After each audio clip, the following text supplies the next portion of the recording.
The warning light on the dashboard of the rusty Kestrel did not just blink. It throbbed, a rhythmic pulse of crimson that matched the pounding headache behind Jace Mercer's eyes. He sat in the pilot seat, his boots propped up on the scratched console, watching the debris field spin lazily outside the reinforced glass. This was the edge of the quarantine zone, a sector of space that the star charts labeled with vague warnings and which every sane pilot avoided. Jace was not a sane pilot, he was a broke one. 3,000 credits. That was the debt hanging over his head like a guillotine blade, owed to a syndicate that considered breaking kneecaps a polite warning. He needed salvage, and he needed it high grade. The sensors pinged. It was a ghost signal, the kind that whispered across the subspace bands and vanished before you could lock on. It sounded like static, but if you listened close enough, it sounded like a voice. "Come on, you beautiful piece of junk," Jace muttered, tapping the glass of the fuel gauge which was hovering dangerously close to 10%. "Just give me one derelict cruiser, one intact hyperdrive core. I will never ask for anything again." He was lying, of course. He would ask for a cold drink and a warm bed immediately after, but the universe did not need to know that. The ship shuddered. It was not turbulence. There was no atmosphere here to cause turbulence. It was a displacement wave. Jace dropped his boots to the deck and grabbed the flight stick, his heart hammering against his ribs. He checked the rear sensors. Nothing. He checked the thermal scans. Nothing. Then the light outside the cockpit changed. The stars did not vanish. They were simply blocked out. A shadow fell over the Kestrel, massive and absolute. Jace looked up, hovering above him, decloaking with a shimmer of distorted light that looked like oil on water. Was a Dominion cutter. It was sleek, shaped like a teardrop made of white ceramic and gold circuitry, a piece of art designed to kill things. And it was not alone. 2 more flankers appeared on his port and starboard sides, boxing him in. Jace flipped the comm switch, his throat dry. "Unidentified vessels, this is the independent salvage tug Kestrel," he broadcasted, forcing his voice to remain steady. "I am experiencing a navigation error and am currently drifting. I will be departing your airspace immediately." There was no static on the return channel. The audio was crystal clear, terrifyingly so. "Vessel Kestrel," a voice said. It was smooth, synthetic, and completely devoid of empathy. "You are in violation of Dominion Exclusion Zone Edict 49. Power down your engines and prepare for containment." Jace gripped the stick. He calculated the vectors. If he dumped his auxiliary fuel into the afterburners, he might be able to slip under the belly of the lead ship and jump to light speed before their targeting computers locked on. It was a 1 in a million shot. He grinned. It was a terrifying, rictus expression. "Sorry, friends," Jace said. "I have a prior engagement." He slammed the throttle forward. The Kestrel roared, the engine screaming in protest. The ship lurched forward, diving into the debris field. For 3 seconds, Jace thought he had made it. He saw the gap between the asteroids, a tunnel to freedom. Then the world turned white. They did not shoot him with lasers. They hit him with an ion pulse cannon. The electronics in the cockpit exploded in a shower of sparks. The gravity drive failed instantly. Jace was thrown forward against his restraints, the breath driven from his lungs. He tasted blood. The last thing he saw before the darkness took him was the white hull of the Dominion ship filling his entire view. Pristine and terrible. Waking up was a process of discovering how many parts of his body hurt. The answer was all of them. Jace opened his eyes and immediately wished he had not. The light was diffuse and shadowless, emanating from everywhere and nowhere. He was lying on a slab of material that felt like warm stone. but it yielded slightly under his weight. He sat up, gasping as his ribs protested, and he was in a cell. But it looked more like a gallery in a high-end museum. The walls were seamless, a pale, creamy color, and they were moving. Alien script, glowing with a faint violet hue, crawled across the surfaces like living ink. The symbols reshaped themselves constantly, flowing like water. It made him dizzy to look at them. There was no door, just a smooth expanse of wall. "Hey!" Jace shouted. His voice sounded flat, absorbed instantly by the room's acoustics. "Is this the part where you probe me? Because I charge extra for that." A section of the wall dissolved. It did not slide open, it simply ceased to exist, misting away into atoms.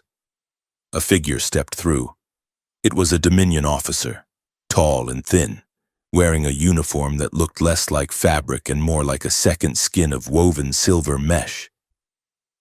The officer's face was almost human, but the symmetry was too perfect, the skin too flawless.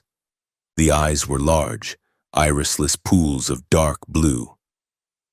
"Subject Mercer," the officer said. The voice was the same one from the ship communication. Clinical. Bored. Jace stood up, swaying slightly.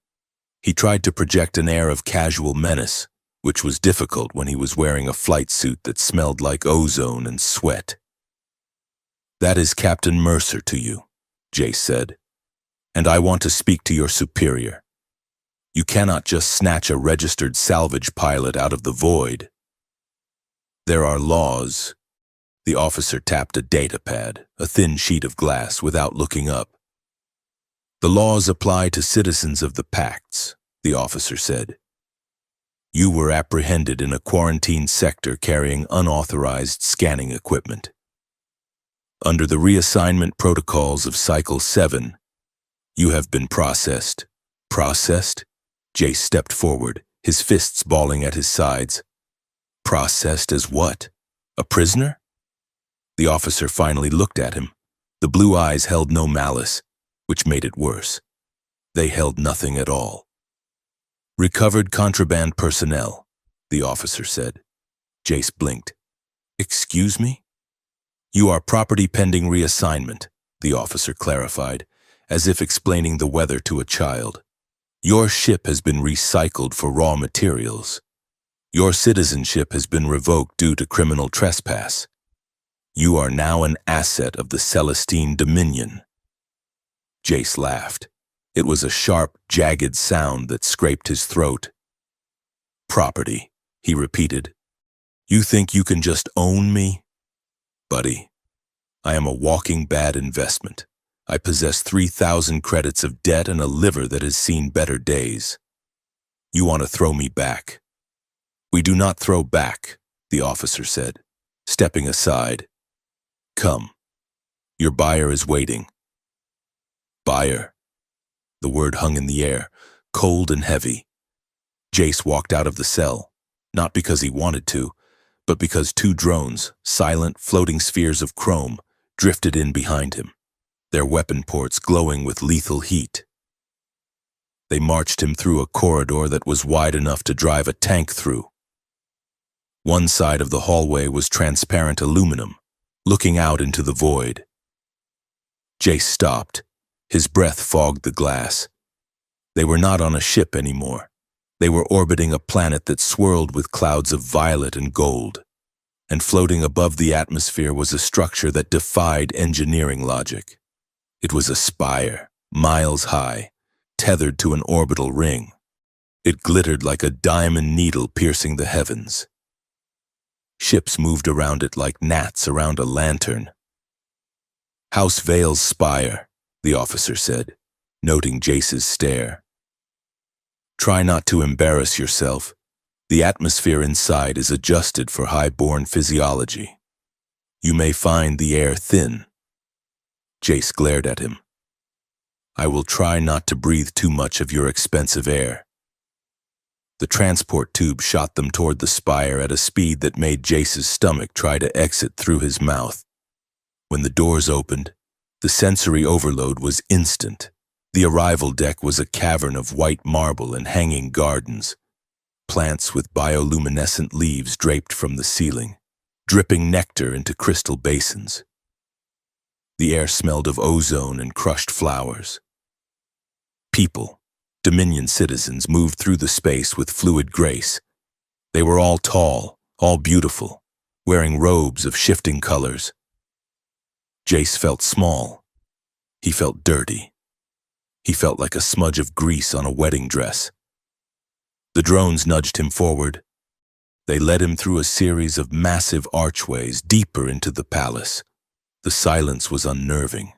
Even the footsteps of the guards were muffled. They arrived at a set of double doors that looked like they were carved from a single piece of pearl. The doors swung open. The room beyond was an audience chamber. The floor was polished obsidian, reflecting the star field projected on the domed ceiling. At the far end, raised on a dais, sat a throne of woven light. But Jace did not look at the throne. He looked at the woman standing at the window. She turned as he entered, and for a second, Jace forgot to be angry. She was the most terrifyingly beautiful thing he had ever seen. She was tall, perhaps 6.5 feet, with skin the color of pale moonlight. Her hair was a cascade of silver that seemed to move on its own, drifting around her shoulders as if she were underwater. Her dress was a structured garment of deep indigo that shimmered like beetle wings, high-collared and severe. But it was her eyes that pinned him. They were gold, faceted like cut gems, glowing with an internal light.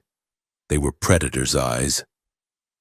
She looked at him the way a scientist looks at a microbe, or perhaps the way a hawk looks at a particularly slow mouse. "Lady Zira Vile," the officer announced, bowing low. "The acquisition you requested." Zira glided down the steps of the dais. She did not walk. She flowed. Every movement was calculated, precise, elegant. She circled Jace, the silence stretching until it was a physical weight. She stopped in front of him. She smelled like ice and ozone. "So," she said. Her voice was velvet wrapped around a razor blade. "This is the human specialist." Jace straightened his spine. He refused to cower. "I have a name, Your Highness. It is Jace." Zira tilted her head. "I did not ask for your name. I asked for your function."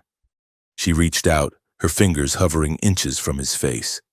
Her nails were long, pointed, and looked like they were made of glass. "My function," Jace said, his voice tight, "is piloting, and occasionally bad decision-making. I assume you are the one who bought me? How much was I? I hope you got a receipt, because I am prone to defects." The officer stepped forward, reaching for his stun baton. "Silence. Contraband." Zira held up a hand. The officer froze instantly. "Let him speak," Zira said softly. She looked Jace up and down, her golden eyes analyzing his posture, his clenched fists, the defiance in his jaw. "It has been a long time since I heard a voice so unrefined. It is almost charming. In a rustic sense." She turned her back on him, walking toward the window. "You are here, human, because my house requires a tool, a biological key. My researchers tell me that your species possesses a unique neural resonance, crude, but chaotic." "Chaotic," Jace muttered. "That is one word for it." Zira turned back, her expression unreadable. "You will serve as a specialist acquisition. To the court, you are a novelty, a rare pet from the wild zones. Do you understand?" "I am not a pet," Jace snapped. "You are what I say you are," Zira replied. Her voice did not rise, but the temperature in the room seemed to drop 10 degrees. "If I say you are a pilot, you fly. If I say you are a statue, you stand still.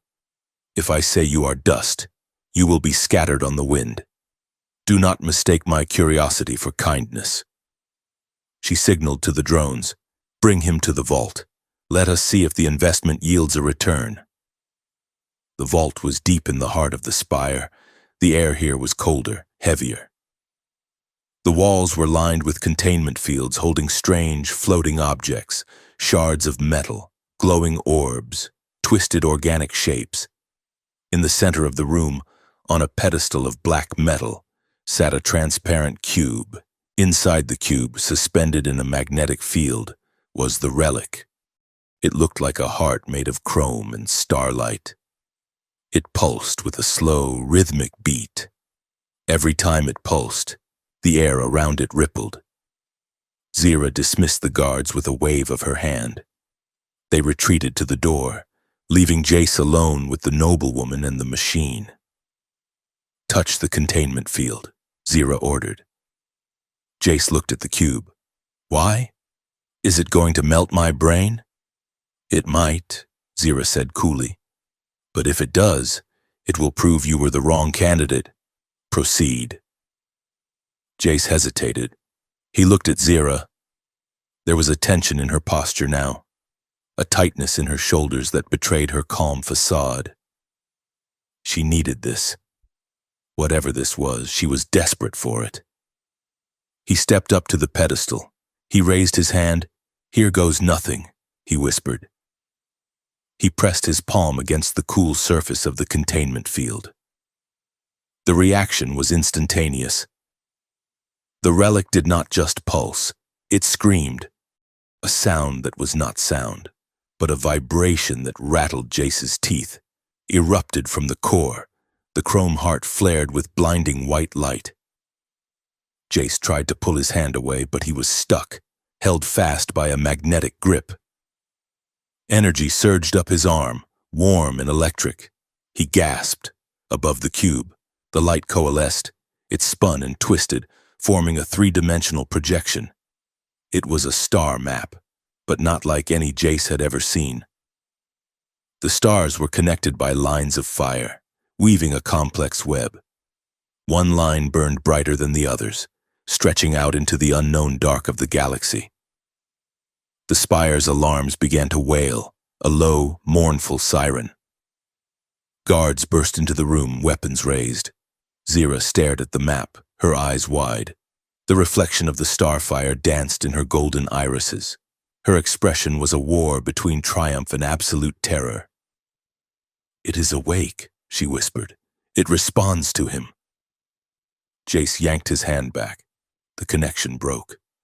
The map vanished, sucking back into the relic. The room plunged back into dim lighting.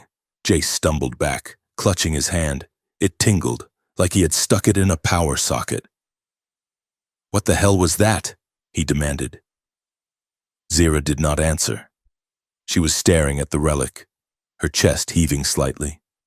She looked at Jace, and for the first time, she did not look at him like a bug. She looked at him like he was a loaded gun she had just picked up. Before she could speak, the doors slid open again. Slow clapping echoed through the vault. Jace spun around and a man walked in. He was Dominion nobility, clad in robes of dark crimson and silver. He was beautiful in a sharp, cruel way, with long black hair tied back with silver wire. He smiled, but it was a smile that promised pain. "Marvelous," the man said. "Truly marvelous. Lady Vale." Zira stiffened.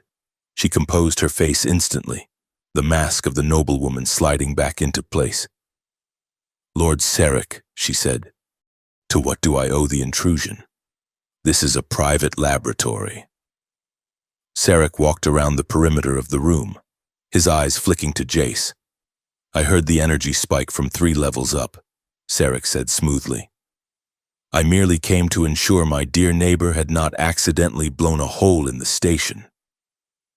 "And what do I find?" He stopped in front of Jace, looking him up and down with sneering distaste. "A human," Sarek said, "unbound, uncollared, and interacting with Class A artifacts. You tread on dangerous ground. Zira, the Senate has strict protocols regarding the handling of primitive species. He is sanctioned. Zira lied. Her voice was steady, but Jace saw her hand twitch by her side. Is he? Sarek stepped closer to Jace. He smelled of expensive spices and rot. I would hate to see House Vale fined for inappropriate handling of livestock, or worse, political investigation. Jace looked at Sarek. He wanted to punch the man in his perfect pale nose. I am right here, Jace said. You know I can hear you, right? Sarek ignored him completely, keeping his eyes on Zira. There are rumors. Zira, he said, his voice dropping to a conspiratorial whisper that was meant to be overheard. Rumors that the Senate votes are being guided, that a necessary war is coming. It would be a shame if House Vale was found to be on the wrong side of history, or found to be the cause of the instability. Zira smiled. It was a terrifying expression. My house stands where it has always stood, Lord Sarek, above the mud. Sarek chuckled. He bowed mockingly. Of course. Enjoy your new toy while you can. He swept out of the room, his guards trailing behind him. When the doors closed, Zira let out a breath she had been holding. She turned to the guards. Clear the room. Leave us. The guards hesitated, then bowed and exited. Jace and Zira were alone again. You are in trouble, Jace said. Zira whirled on him. You will speak when spoken to. She paced the room, her indigo dress swishing like angry water. He knows, she muttered, or he suspects. He will report this to the High Council by morning. Jace leaned against the pedestal. Look, lady, I do not know what kind of Game of Thrones you are playing here, but I want out. You said I was a specialist? Fine. I specialize in leaving. Zira stopped. She looked at him. You cannot leave, she said. You are the key, the relic. It has never projected a route before, only static. It responded to your biosignature. Why me? Jace asked. I do not know, Zira admitted, and that frightens me. She stepped closer to him. Her height was imposing. Listen to me, human. You are protected under my seal as long as you are useful. If you obey, you live. If you try to run, Sarek will find you, and House Morn does not keep pets. They dissect them. Jace crossed his arms. I have heard that line before. Do this, and you will be safe. Usually, the people saying it are the ones holding the knife. Zira opened her mouth to retort, but a buzzing sound cut through the air. It came from the ceiling. Jace looked up. A small drone, no bigger than a fist, had detached itself from the maintenance rail. It was a ceremonial cleaning drone, standard issue. But it was moving too fast. Get down! Jace shouted. He did not think. He just moved. He lunged at Zira, slamming his shoulder into her waist. The impact knocked the breath out of her. They hit the floor hard, Jace on top of her. The drone swooped down to where Zira had been standing a millisecond before. A silver thread whipped out from its chassis, a monofilament blade, thin enough to cut through diamond. The wire slashed through the air. It missed Zira's throat. It caught Jace across the ribs. Jace yelled as a line of fire erupted along his side. The drone circled for another pass. Zira's eyes flashed. She raised her hand, palm open. A bolt of kinetic force, invisible but heavy, slammed into the drone. It crumpled like a soda can and smashed against the far wall, sparking and dying. Silence returned to the vault, broken only by Jace's ragged breathing. He rolled off her, clutching his side. His flight suit was torn, and blood was already soaking the fabric. Zira sat up. She looked at the smashed drone, then at Jace. Her composure cracked. For half a second, her face was naked. She looked terrified, furious, vulnerable. Then, like a shutter closing. The mask returned. She stood up, smoothing her dress, though her hands were shaking. She looked down at Jace. "You," she started. "You intercepted it." Jace grimaced, pressing his hand against the cut. "Yeah, well," he wheezed. "I charge extra for bodywork. Workplace hazards, right?" Zira stared at the blood on his fingers. She looked sick. "Guards!" she screamed, her voice echoing off the walls. "Medic! Now!" The medical quarters were nicer than the cell, but they were still a prison. Jace sat on the edge of the bed, his torso wrapped in a regenerative bandage that tingled as it knit his skin back together. The room was luxurious. Silk sheets, soft light, a bowl of fruit that looked like blue apples on the table. But the door was locked. He had been there for 6 hours. The door chimed and slid open. Zira entered. She had changed out of her court dress into something simpler, a robe of silver silk. The lights of the room seemed to catch on her skin, turning her into a statue of moonglass. She did not bring guards this time. She was alone. She stood by the door for a long moment, watching him. "How is the wound?" she asked softly. "It itches," Jace said, "which I guess means I am not dying." Zira walked further into the room. She stopped a few feet away from him. "Why did you do it?" she asked. "Do what? Save your life?" "Yes. You are a prisoner. I am your captor. Logic dictates you should have let the assassin succeed. In the chaos, you might have escaped." Jace shrugged, wincing slightly. "I am not a hero, Your Highness. I am just a guy who hates seeing powerful people kill each other for sport. And, frankly, Sarek has a punchable face. I would hate for him to win." Zira looked at him, her golden eyes searching his face. "You reacted?" "Strangely," she said. "For a slave, you reacted like someone who does not want to be owned, but also like someone who protects what is near him." "I do not want to be owned," Jace said firmly. "I never have." Zira looked down at her hands. "Someone at court wants me dead," she said. "The drone was hacked. It was a crude attempt, but it was a message. They know I have the relic. They know I am close to unlocking it." She looked up, meeting his eyes. "They want the map, Jace. They want the technology it leads to. If they get it, they will use it to burn half the galaxy to ash to ensure their dominance." "So what?" Jace asked. "You want me to help you get it first so you can be the one holding the matches?" "No," Zira said. Her voice was fierce. "I want to stop them. My family, House Vale. We were once the guardians of the Starways. We believed in stewardship, not conquest. The Dominion is rotting from the inside.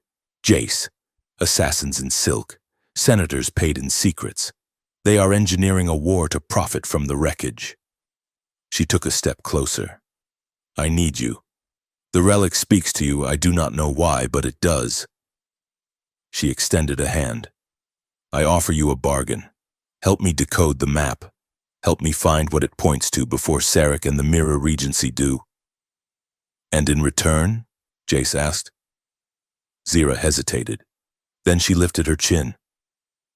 "In return, I will give you your freedom, a ship, credits, a clean slate.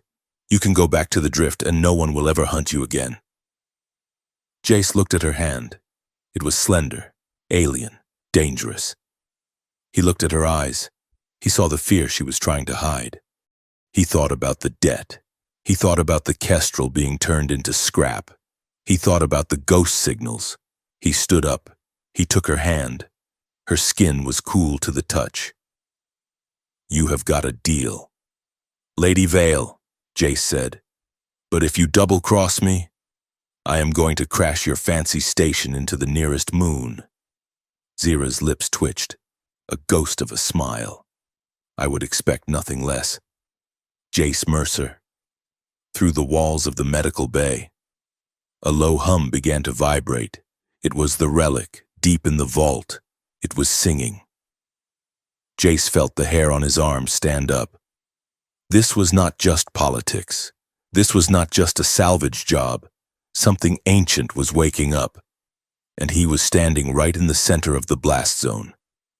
"We start tomorrow," Zira whispered. "Tonight. You rest.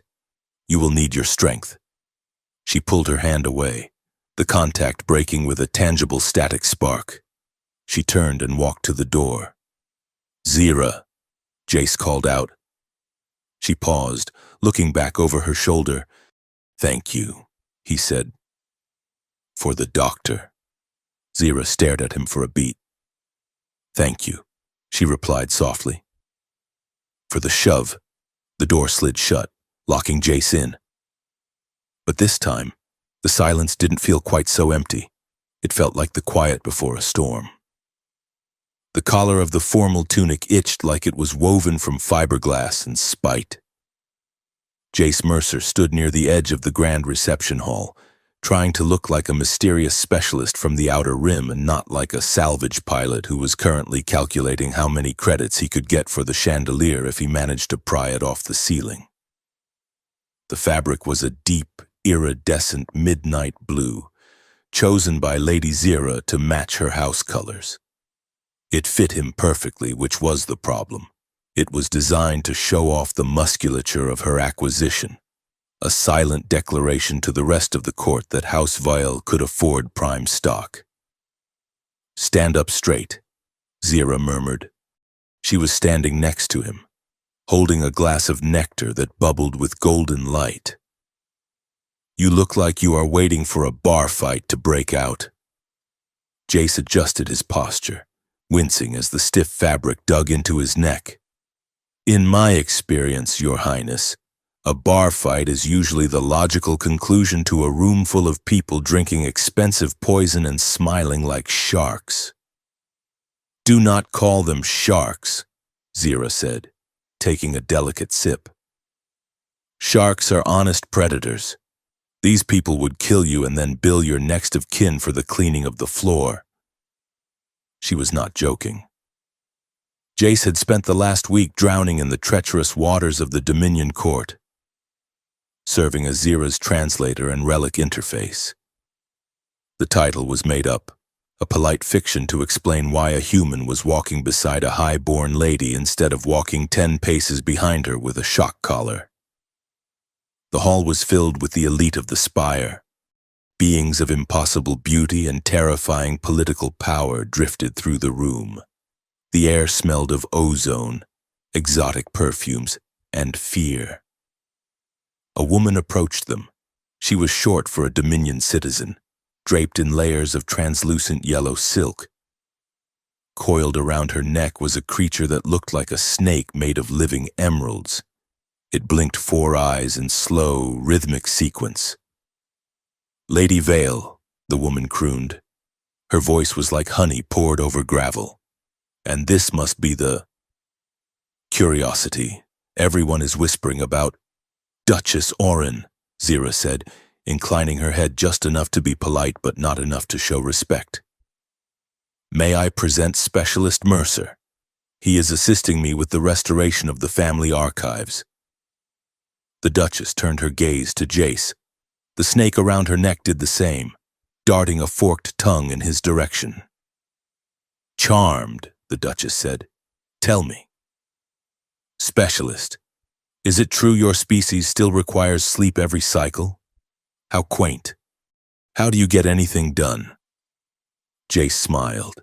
It was the smile he usually reserved for customs agents who were asking too many questions about his cargo manifest. "We manage, ma'am," Jace said. "We find that sleeping helps us dream. You should try it. It might make your necktie less grumpy." The silence that followed was absolute. The Duchess's eyes went wide. The emerald snake hissed, its scales flaring bright red. Zira stepped in smoothly, her hand resting lightly on Jace's forearm. a touch that looked affectionate to the room but felt like a steel clamp to Jace. Specialist Mercer has a dialect defect. Zira lied effortlessly.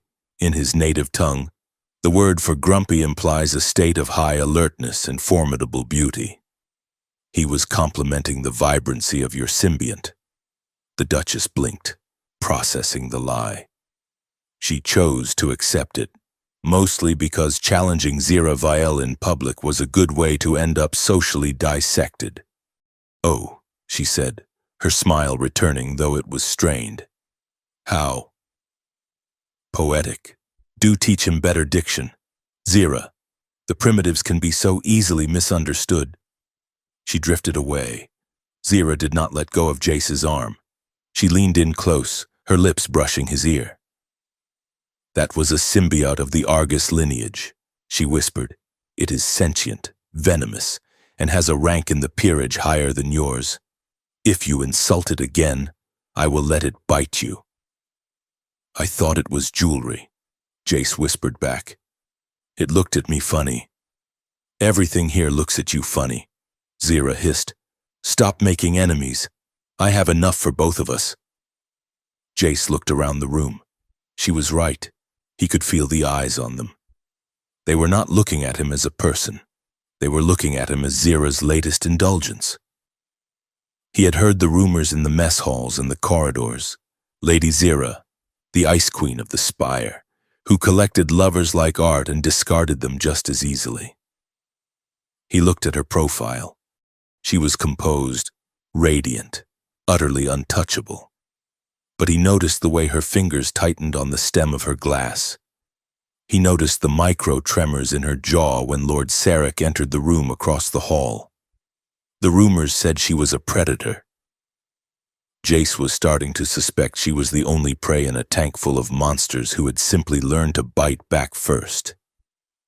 Later, in the safety of her private study, the masks came off. Zira paced the room, stripping off her heavy ceremonial outer robe and throwing it onto a divan. Underneath, she wore a form-fitting bodysuit of dark gray weave, practical and severe. "You must learn the signals," she said, turning to face him. "When I touch my collarbone, you stop speaking. When I smooth my sleeve, you agree with whatever is being said. When I offer you a drink, you decline, because it means I suspect the contents are drugged." Jace sat on the edge of a heavy desk, rubbing his neck where the tunic had chafed him. "Is there a signal for let us steal a ship and get the hell out of here?" Jace asked. "Because I would like to memorize that one." Zira stopped pacing. She looked at him, and for a moment, the fatigue broke through. She looked young, burdened by centuries of history she hadn't asked for. "There is no out." "Jace," she said softly. "Not yet. We are playing a game where the only winning move is survival." She walked over to him.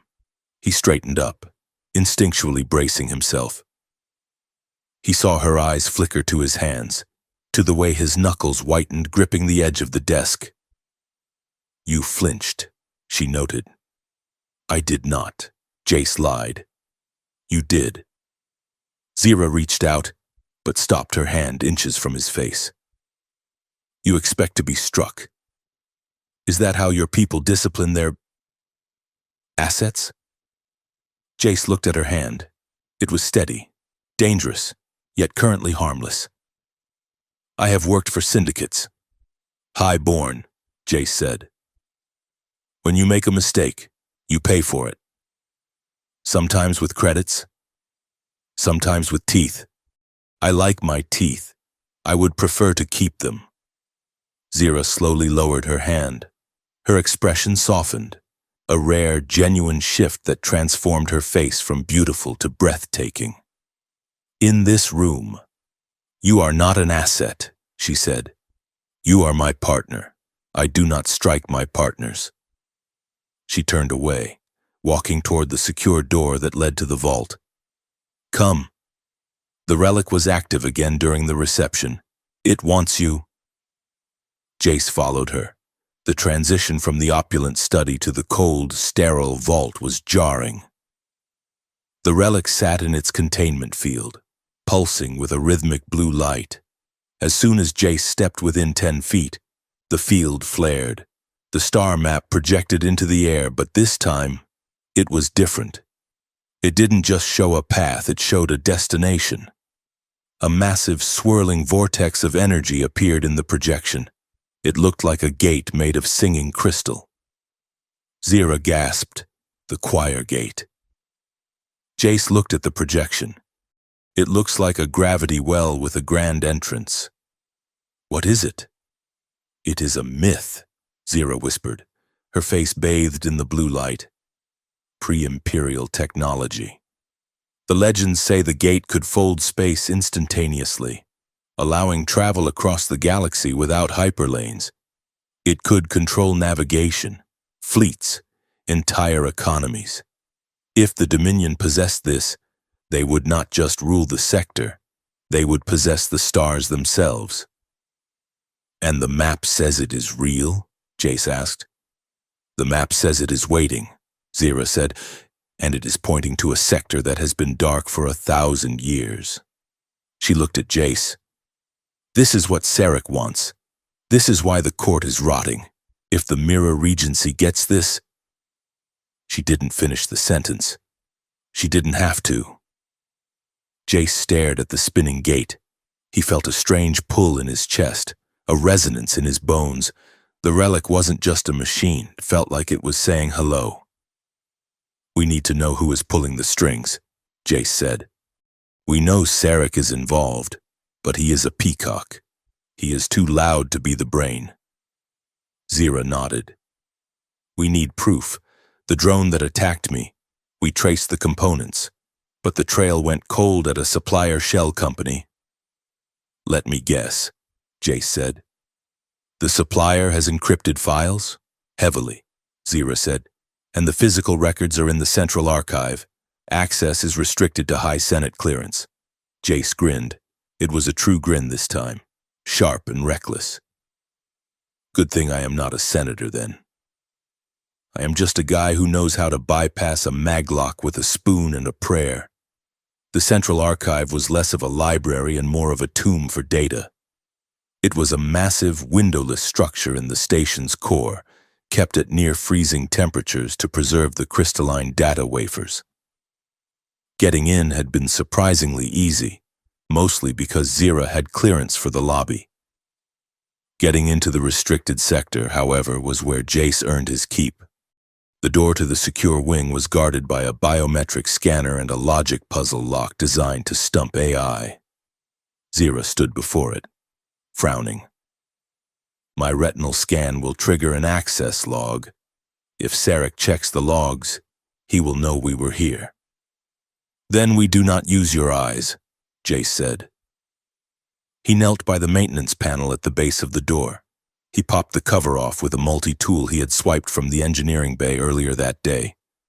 Inside was a mess of optical fibers. What are you doing?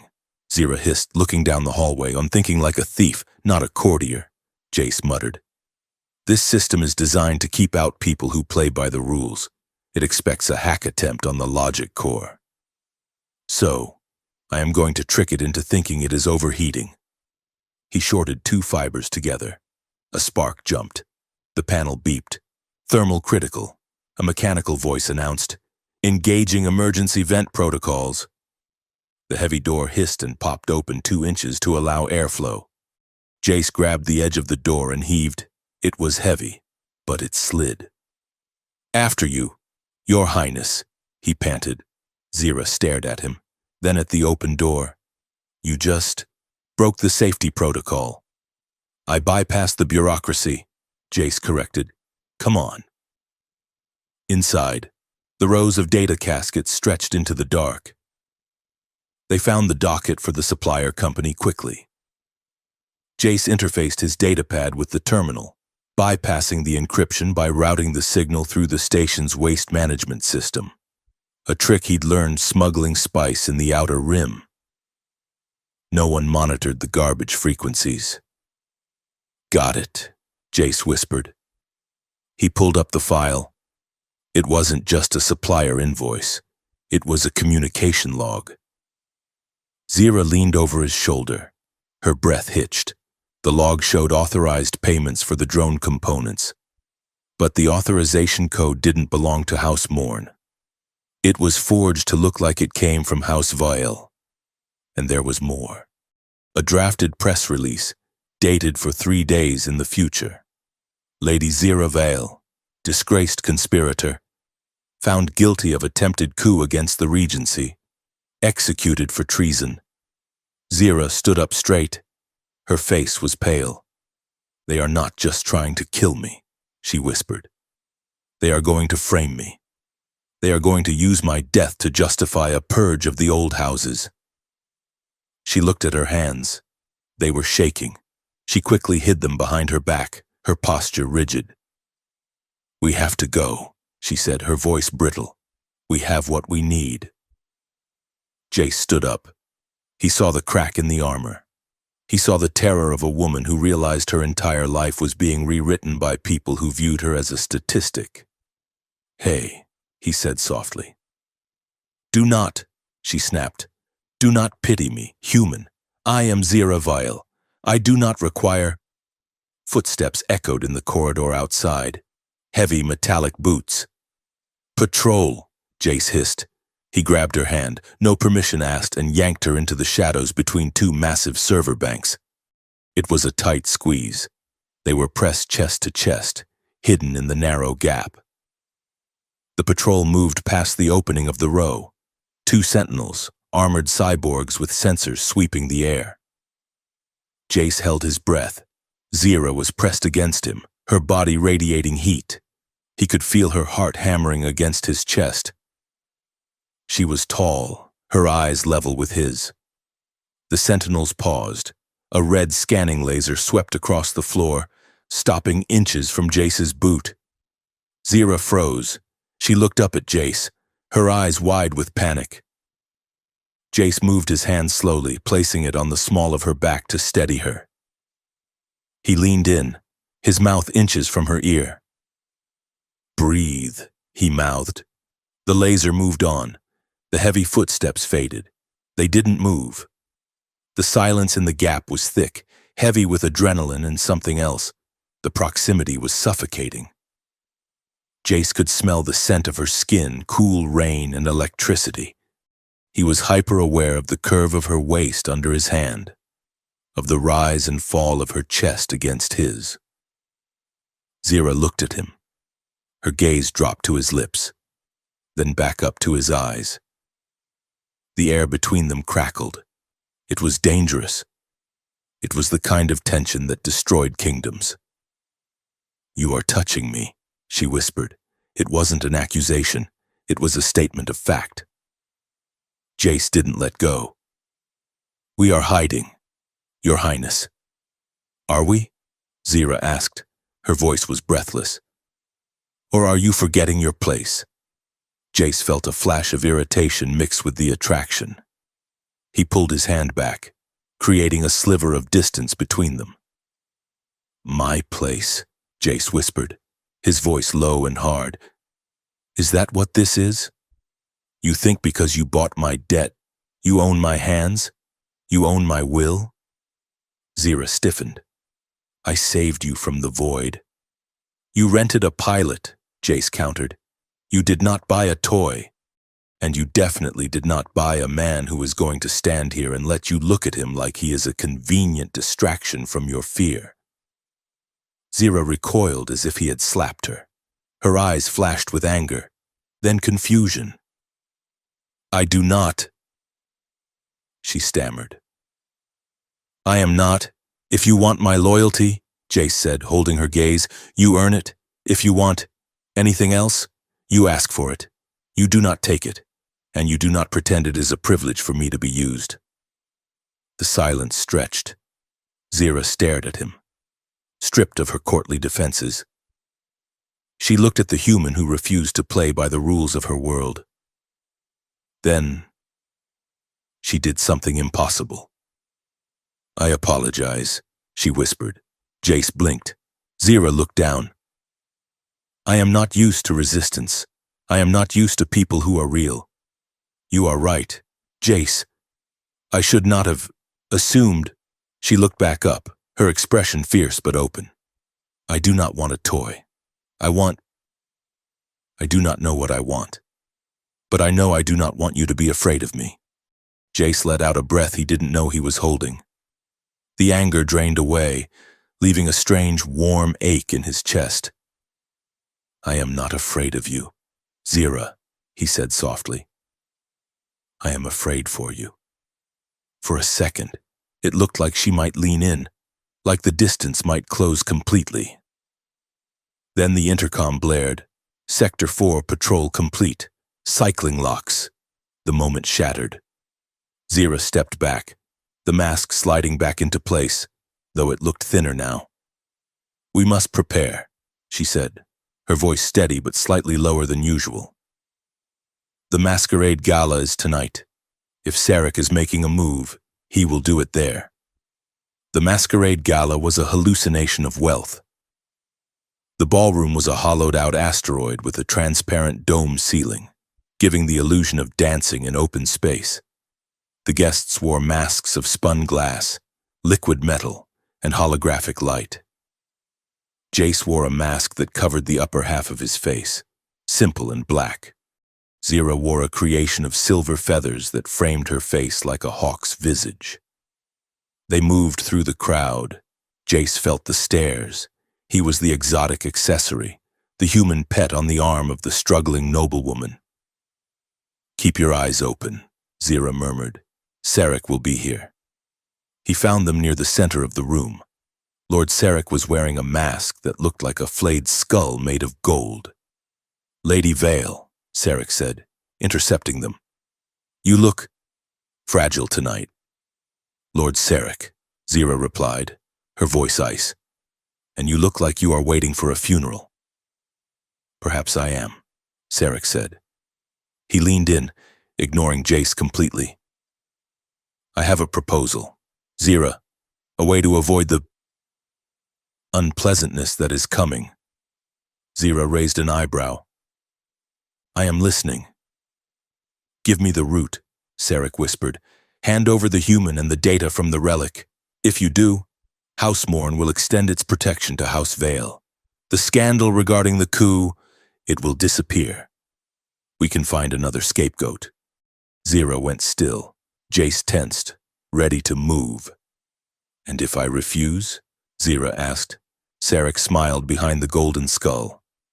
Then the scandal becomes a tragedy, and House Vale becomes a footnote in the history of the new regency. Zira looked at him. She looked at the room full of dancing nobles. She smiled, and it was the sharpest thing Jace had ever seen.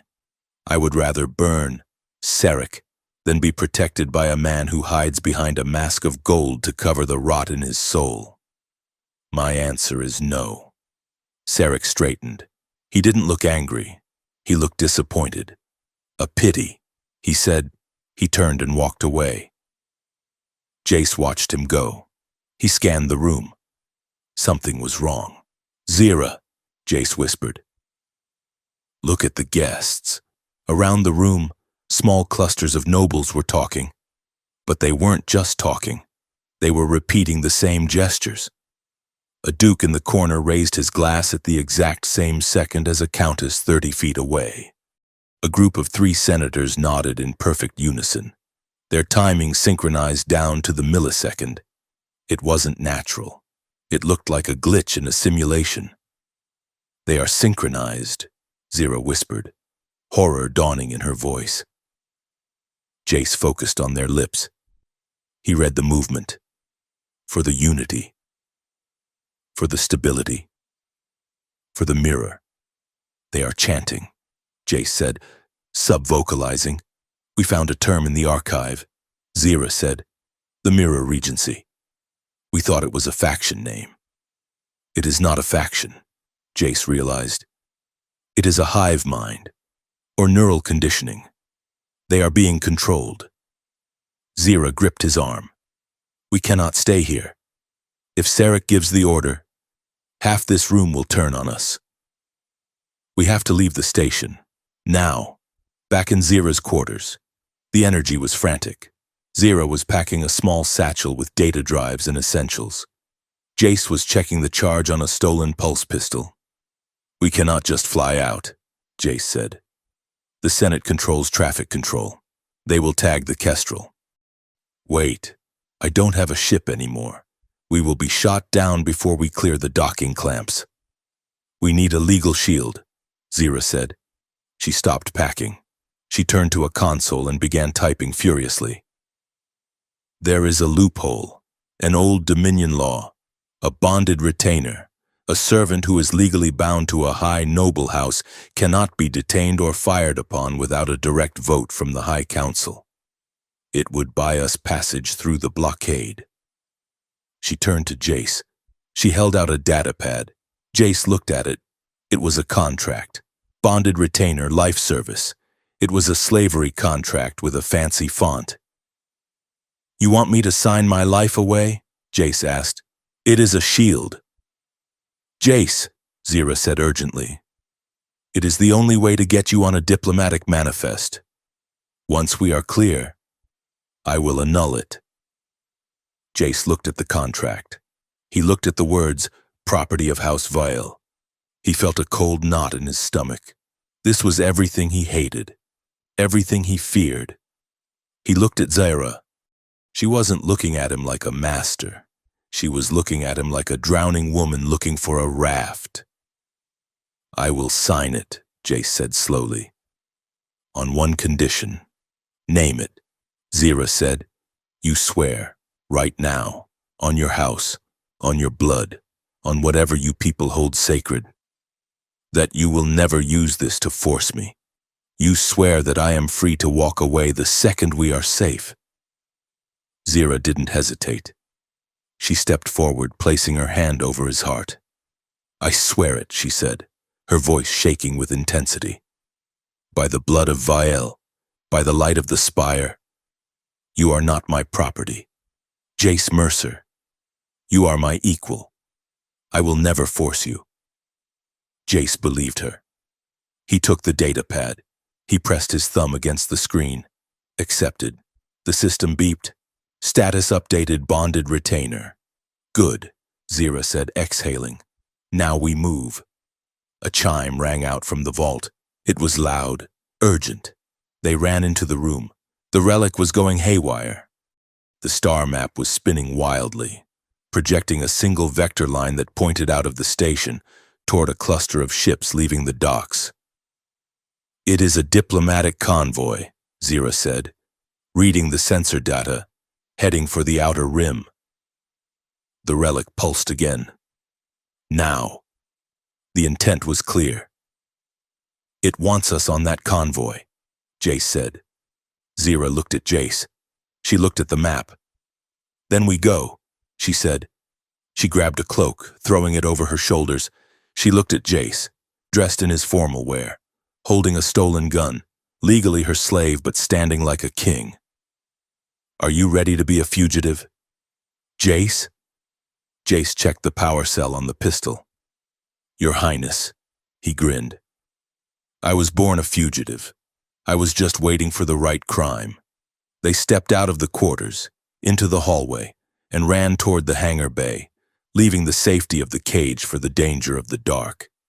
The diplomatic cruiser Gilded Wake was less a starship and more a floating palace designed to make politicians feel important while traveling between star systems. The corridors were lined with plush velvet. The air smelled of synthetic lavender, and the gravity plating was set to a gentle, lulling hum. Jace Mercer hated it. He stood in the observation lounge, wearing a stiff formal tunic that he was fairly certain cost more than his entire childhood education. He tugged at the collar, trying to relieve the pressure on his neck, but mostly trying to distract himself from the splitting headache that had taken up residence behind his eyes. It was not a normal headache. It was the data.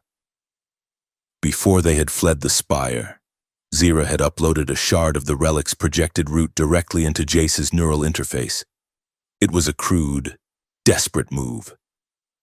Now, his brain felt like it was trying to process a map drawn in 5 dimensions. "Stand still," Zira murmured. She was standing next to him, looking out at the streak of hyperspace stars. She looked impeccable, a statue of ice and serenity, betraying nothing of the fact that they were fugitives smuggling forbidden data. "Do not fidget. You are supposed to be a cultural attaché, not a bored child." "I feel like my brain is being chewed on by a static rat," Jace muttered, keeping his voice low. "Is this what being smart feels like? Because I prefer ignorance." "It is the resonance," Zira said, her voice tight. "The relic data is interacting with your biosignature. It is guiding us." "Just hold on." "I am holding on," Jace said. "But if I start speaking in binary or convulsing on the carpet, I expect you to cover for me. Tell them it is a traditional human dance." Zira almost smiled, but the expression died before it reached her eyes. She was scanning the room, watching the other dignitaries. Her paranoia was palpable, a cold field radiating from her. Suddenly, the ship lurched. It was not a subtle vibration. It was a violent, tearing shudder that threw Jace against the reinforced glass. The velvet lights flickered and died, replaced by the harsh crimson strobe of emergency beacons. The smooth hum of the hyperdrive turned into a scream, a mechanical shriek of metal being twisted beyond its tolerance. Panic erupted in the lounge. Dignitaries screamed, dropping crystal flutes. A senator near the buffet table fell to his knees, praying to a deity that likely did not handle starship mechanics. Zira did not scream. She moved. She grabbed a passing crew member by the lapels, hauling him close, her voice cut through the chaos like a whip. "Report!" she commanded. "Navigation failure," the crewman stammered, his eyes wide with terror. The hypermatrix collapsed. "We are dropping out of the stream prematurely." Zira shoved him toward the wall. "Brace for deceleration." She looked at Jace. Her eyes were hard, focused. "We have been sabotaged," she said. Jace was already moving. He knew that sound. He knew the specific pitch of a drive stabilizer failing. "I am going to maintenance," Jace yelled over the sirens. "If the dampeners do not fire, we are going to be pasted against the forward bulkheads." "Go," Zira ordered. "I will secure the bridge." Jace sprinted out of the lounge, ignoring the screaming passengers. He dove into a service hatch, scrambling into the maintenance shafts. This was his world: grease, tight spaces, and catastrophic mechanical failure. He crawled through the tube, the metal burning his hands. The ship was shaking so violently his teeth rattled. He reached the auxiliary gravity control junction. Sparks were showering down like rain. "Come on, you expensive garbage scow," Jace grunted, ripping a panel open. He saw the problem immediately. A logic coupler had been fused. It wasn't wear and tear. Someone had melted it with a thermal charge. He grabbed a bypass cable, his hands shaking as the ship groaned around him. He jammed the connector into the socket, overriding the safety protocols. "Hold together," he screamed at the machinery. The ship dropped out of hyperspace. It felt like hitting a wall of solid water at 3,000 miles per hour. The universe outside the hull stretched like screamed light, twisting into impossible colors before snapping back into the black of normal space. Jace was thrown against the grating, the breath driven from his lungs. Then, silence. The screaming engines died down to a low, sickly cough. The emergency lights pulsed steadily. Jace lay there for a moment, tasting copper. He tapped his comms bead. "Zira, you still in one piece?" There was a pause. Then her voice came through, breathless but composed. "I am functional. The bridge crew is shaken but alive. We have stopped. Jace, look outside." Jace kicked the maintenance hatch open and dropped into a corridor. He staggered to a viewport. He looked out, and his blood ran cold. They were not in a shipping lane. They were in a graveyard. The system was dead. The star at its center was a pale, guttering dwarf, casting weak, sickly light, and filling the void around them were ships, hundreds of them. Some were recognizable Dominion designs, rusted and torn open. Others were ancient, blocky vessels with no markings. They drifted in silent formation, a fleet of ghosts. And in the center of the wreckage, hanging in the void like a monolith, was a station. It was not Dominion architecture. It was made of black stone and silver veins, shaped like a tuning fork. It hummed with power, a vibration that Jace could feel in his teeth. It shouldn't be there. It looked older than the Empire itself. The relic shard in Jace's head flared white-hot. "That is it," Jace whispered, clutching his temples. "That is the coordinates." They took a shuttle. Zira had commandeered it with a mix of Imperial authority and a threat to execute the flight deck officer for incompetence. She piloted them toward the station, her hands moving over the controls with practiced grace. Jace sat in the co-pilot seat, checking the readout on his pulse pistol. "You know," Jace said, looking at the looming black station, usually when people go on a date, they go to a restaurant, maybe a park. They do not go to a haunted pre-imperial ruin in a dead star system. Zira didn't look at him. She was staring at the station with a mix of awe and dread. "This place is not on any chart," she said softly. "The archives say this sector was purged during the Unification Wars. They said it was empty. They lied," Jace said. He looked at the wrecks floating past. "Looks like a lot of people found that out the hard way." They docked at an airlock that looked like a mouth. The metal was warm to the touch. As they stepped inside, the gravity shifted. It didn't just change intensity, it changed direction.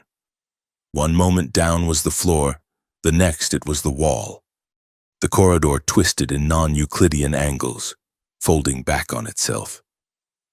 Murals covered the walls. They were not paintings. They were etched directly into the stone. They depicted beings that were tall, multi-limbed, handing glowing spheres to small, primitive humanoids. Jace traced a line on the wall. "These look like the Founders," he said. "But the Dominion teaches that the Founders conquered the chaos. This looks like they were teaching it." "History is written by the victors," Zira said, her voice echoing in the strange acoustic space, "and rewritten by the survivors." The relic shard in Jace's mind began to sing. It wasn't a sound. It was a pull, a magnetic urge to go deeper. "This way," Jace said, turning down a corridor that seemed to spiral downward. "It wants us to go to the core." They moved quickly, the silence of the station pressing in on them. But they were not alone. Jace heard it first, the magnetic clank of boots on metal. "We have company," he hissed, pulling Zira behind a pillar that looked like a twisted spine. Down the hall, shadows moved. 3 figures emerged. They were armored, carrying heavy plasma rifles.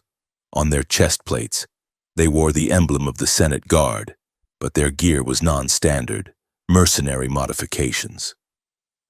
"They followed the beacon," one of the mercenaries said. His voice was distorted by his helmet.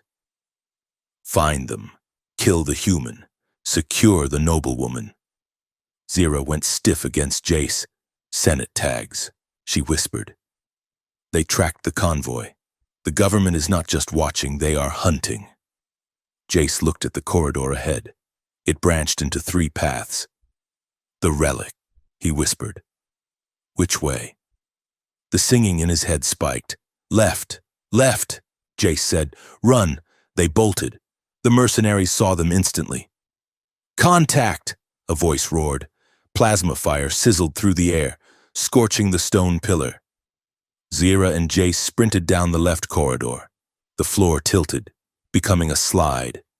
They slid down, skidding around a corner into a massive atrium filled with floating geometric shapes. The mercenaries were close behind. Jace saw a console near a blast door.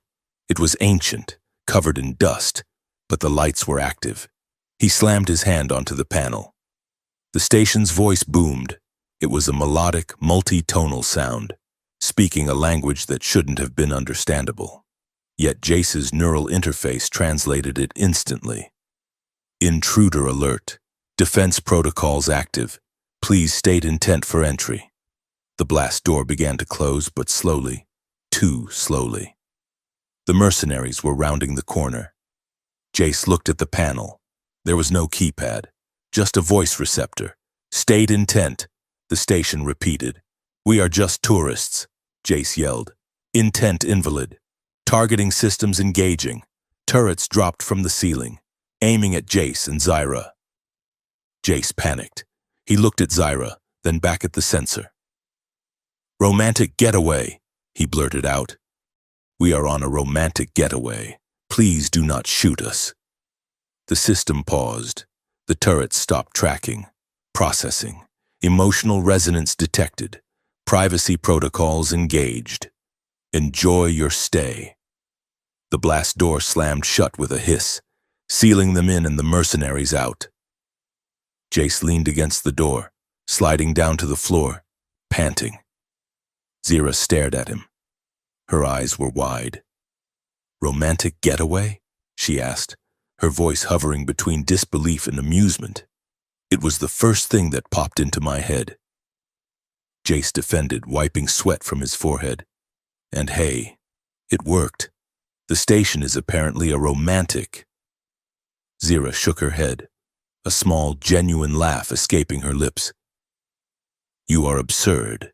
Jace Mercer. They were in a central control room. In the center of the room sat a data casket, a repository of information carved from obsidian. Zyra walked toward it. The laughter faded from her face. This is it, she said. The truth. She placed her hand on the casket.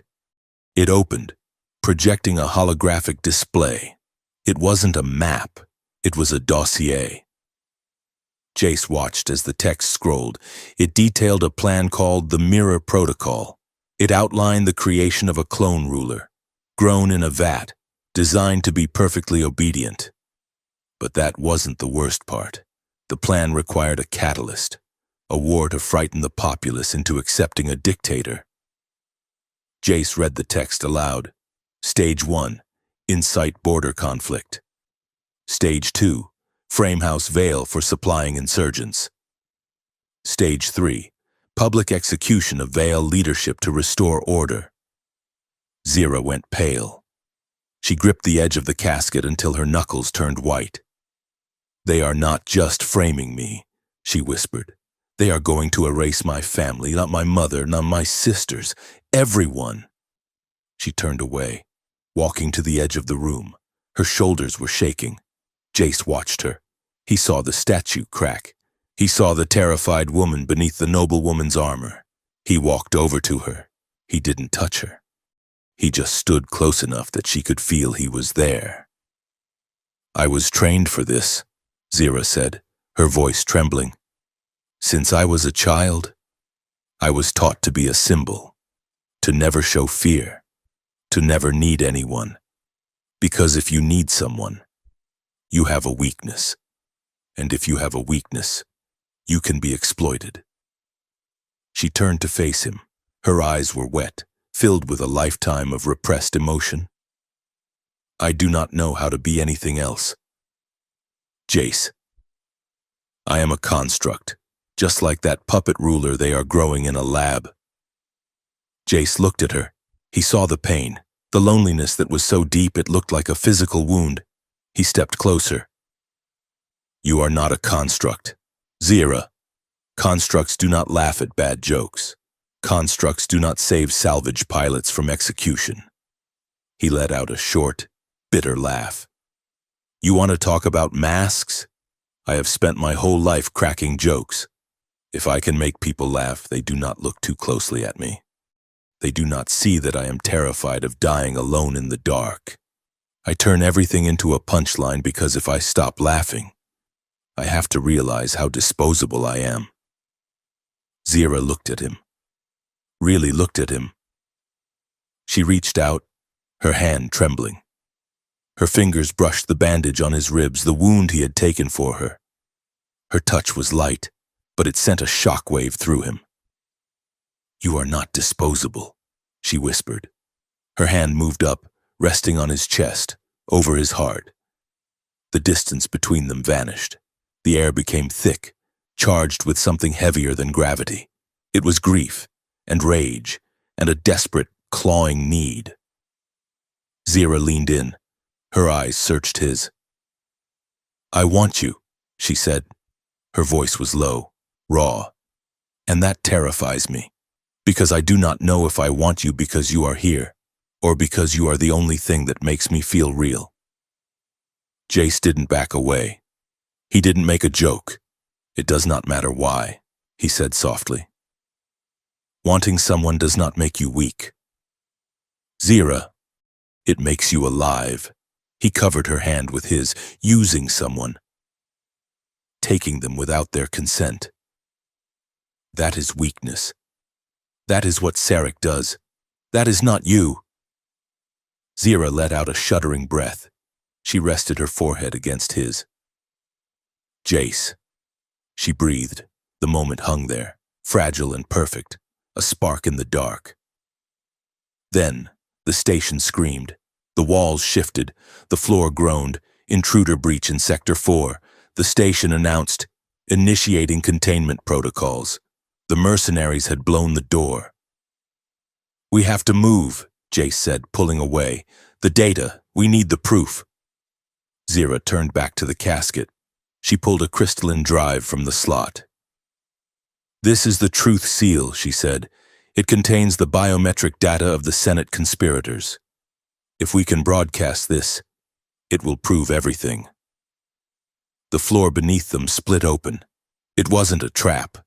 It was the station rearranging itself. A chasm opened up between Jace and Zira. "Jace!" Zira screamed, reaching for him. He lunged, but the floor tilted. He slid backward, falling into the dark. He didn't hit the bottom. He hit a field of light. He landed in a circular chamber. The walls were mirrors, but they didn't show his reflection. They showed him what he feared. In one mirror, he saw himself kneeling at Sarek's feet, wearing a golden collar, his eyes blank and happy. "Safe," the mirror whispered. "Owned. No more debt, no more hunger." In another, he saw himself holding a gun, standing over Zira's body, his face twisted in a cruel smile. "Powerful," the mirror whispered. "The strong survive." In the third, he saw himself in Zira's bed, but she wasn't looking at him with love. She was looking at him like a favorite pet. "Beloved property," the mirror whispered. "Is this not what you want? To be kept?" Jace squeezed his eyes shut. "No," he growled. "That is not me." "It could be," the station whispered in his mind. "Submit. Accept your place." "I do not have a place," Jace yelled at the mirrors. "I make my own place." The mirrors shattered, not from his voice, from a kinetic blast. The wall exploded inward. Debris rained down. Zira stood in the opening. Her dress was torn, her hair wild. She held a plasma rifle she must have taken from a mercenary. She looked like a fury. She looked like a queen of ashes. She didn't shout a command. She didn't check the perimeter. She dropped the rifle and ran to him. She slid across the floor, grabbing him by the shoulders. She was shaking violently. "Jace," she gasped. "Jace." She pulled him into her arms, burying her face in his neck. She held him tight, desperate, abandoning all dignity. She didn't care who saw. She didn't care about the protocol. "I thought I lost you." She sobbed into his tunic. Jace held her back. He felt the rapid beat of her heart against his. "I am here," he whispered. "I am here." The station groaned again. The ceiling began to crack. "We have to go," Jace said. "Now!" They scrambled through the hole Zira had blasted. They were in a maintenance bay. Ahead of them was a row of escape pods, ancient egg-shaped vessels. The mercenaries were firing from the upper gantry. Plasma bolts chewed up the floor around them. "Get in!" Zira yelled, shoving Jace toward a pod. They tumbled inside. It was cramped, designed for a species with different proportions. They were pressed together, limbs tangled. Jace slammed the launch button. Nothing happened. "The clamps are rusted," Jace yelled. Zira didn't hesitate. She reached over, grabbed the manual override lever, and pulled with all her strength. The metal shrieked. The bolts sheared. The pod exploded out of the station, ejecting into the void. They spun wildly. The stars blurred. Jace grabbed the controls, stabilizing the tumble. "We are clear," he panted. "We are clear." They drifted in the silence of the dead system. The station was receding behind them, a black tomb against the stars. It was quiet in the pod. The only sound was their breathing. Zira was pressed against him. She didn't move away. "Jace," she whispered. "Yeah? Back there, when I thought you were gone." She stopped. She looked at him. Her golden eyes were open, defenseless. "I owe you more than thanks," she said softly. She leaned in, her lips parted. Jace waited. He wanted this. He wanted it more than he had ever wanted anything. But Zira stopped. She swallowed hard, pulling back an inch. "Not like this," she whispered. "Not when we are running. Not when you are trapped in a box with me." She turned her head away, her jaw tight. Jace smiled. It was a sad, proud smile. "You are learning, Your Highness." A proximity alarm beeped. Jace looked at the sensor. "Ship incoming," he said. "Dominion signature." Zira stiffened. "Is it Sarek?" Jace squinted at the readout. "No. It is the Vanguard." A channel opened. A face appeared on the small screen. It was a man with a scarred face, tired eyes, and a uniform that looked like he had slept in it. "This is Captain Roe Kest of the Vanguard," the man said. His voice was dry, dripping with sarcasm. "I am picking up a distress beacon from a toaster-sized pod. Please tell me you are not the diplomatic envoy I was sent to escort. Because if you are, the paperwork is going to be a nightmare." Jace hit the comms button. "Captain, this is Jace Mercer, and I have Lady Zira Vielle with me. And yes, we are in a toaster." Roquest raised an eyebrow.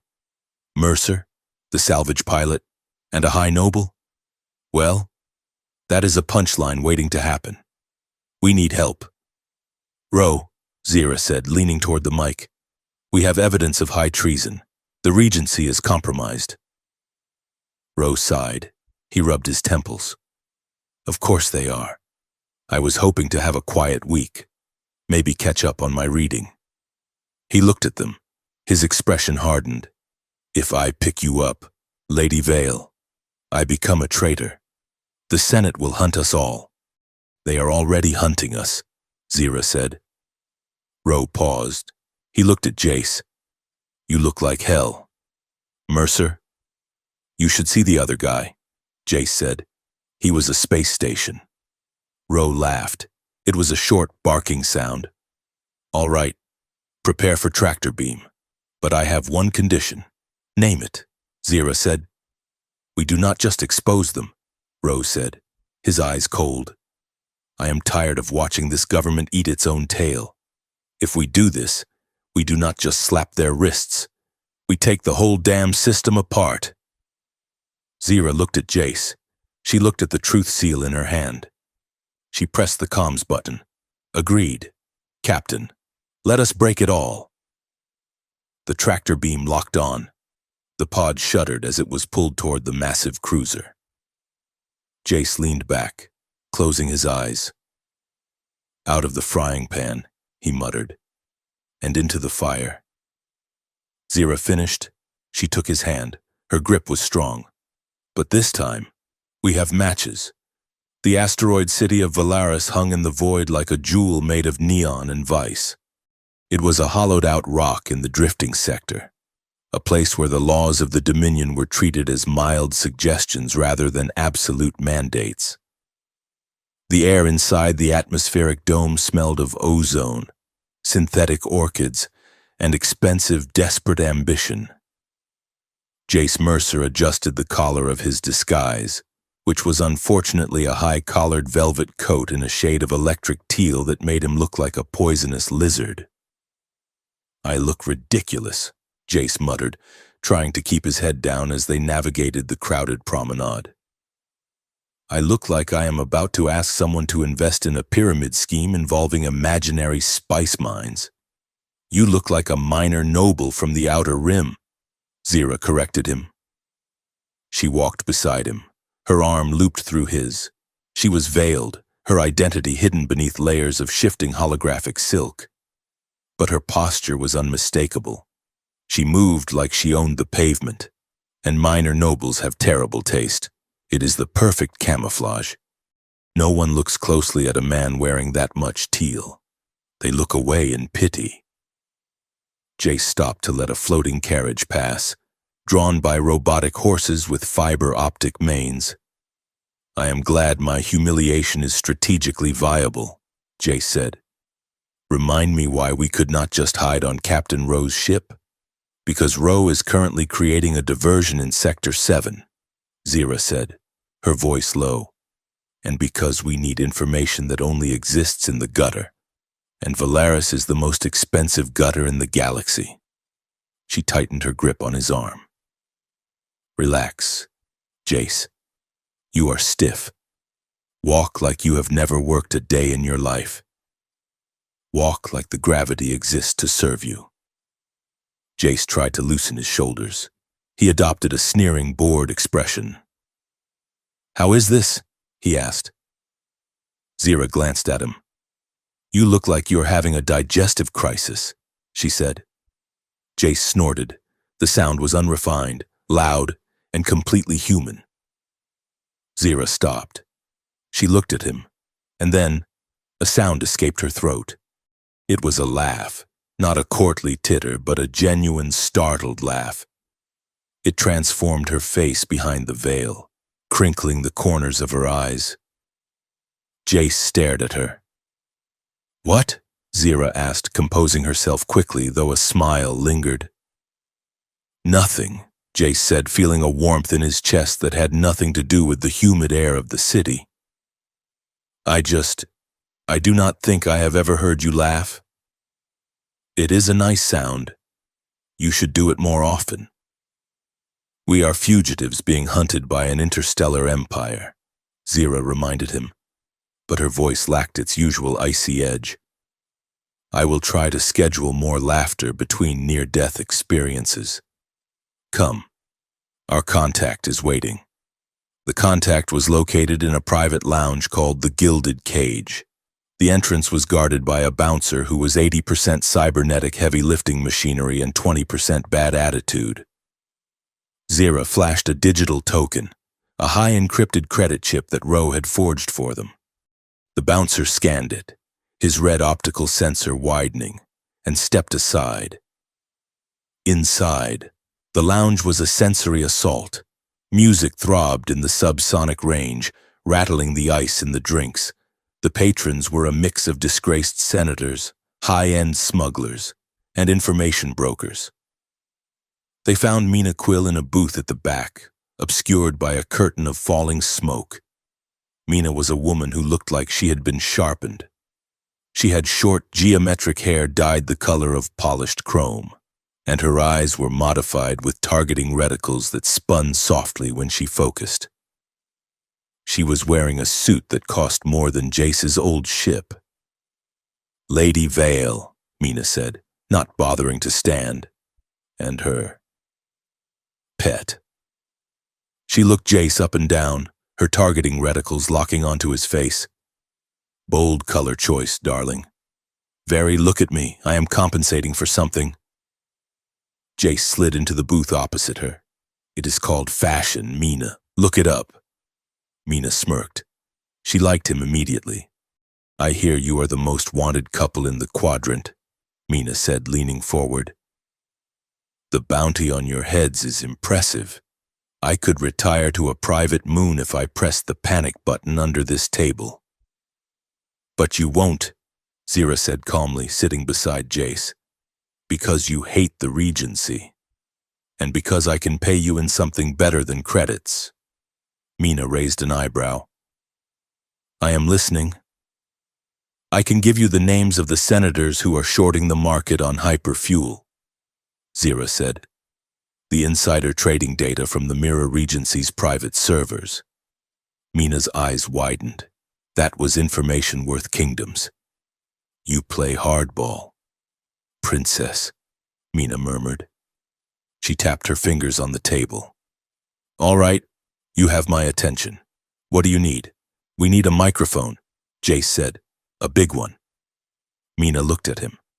We have the truth seal, Jace explained. The biometric data proving the Regency is cloning a puppet ruler, but we cannot broadcast it. The Senate has the censorship grid locked down tight. Mina nodded slowly. They are scrubbing the net. You cannot even post a cat video without a permit right now. We need to override the grid, Zira said. We need a signal strong enough to punch through the jamming and reach every screen in the Dominion simultaneously. Mina sat back, exhaling a plume of mint-scented vapor. There is only one event with that kind of bandwidth clearance, she said. The Unity Procession, Zira stiffened. The procession? That is in 2 days. Exactly, Mina said. Every house in the Dominion links their comms for the ceremonial vows. It is a direct feed to the core. If you can tap into the signal cathedral during the ceremony, you can hijack the stream. You would be broadcasting to billions of people live. But the cathedral is a fortress, Jace argued. It will be crawling with loyalist troops. Mina grinned. It was a predator's grin. That is the fun part. The cathedral's security is automated during the ceremony to prevent signal interference. The troops are outside. Inside. It is just the tech priests and the AI sentries. I can handle AI, Jace said. Mina looked at Zira.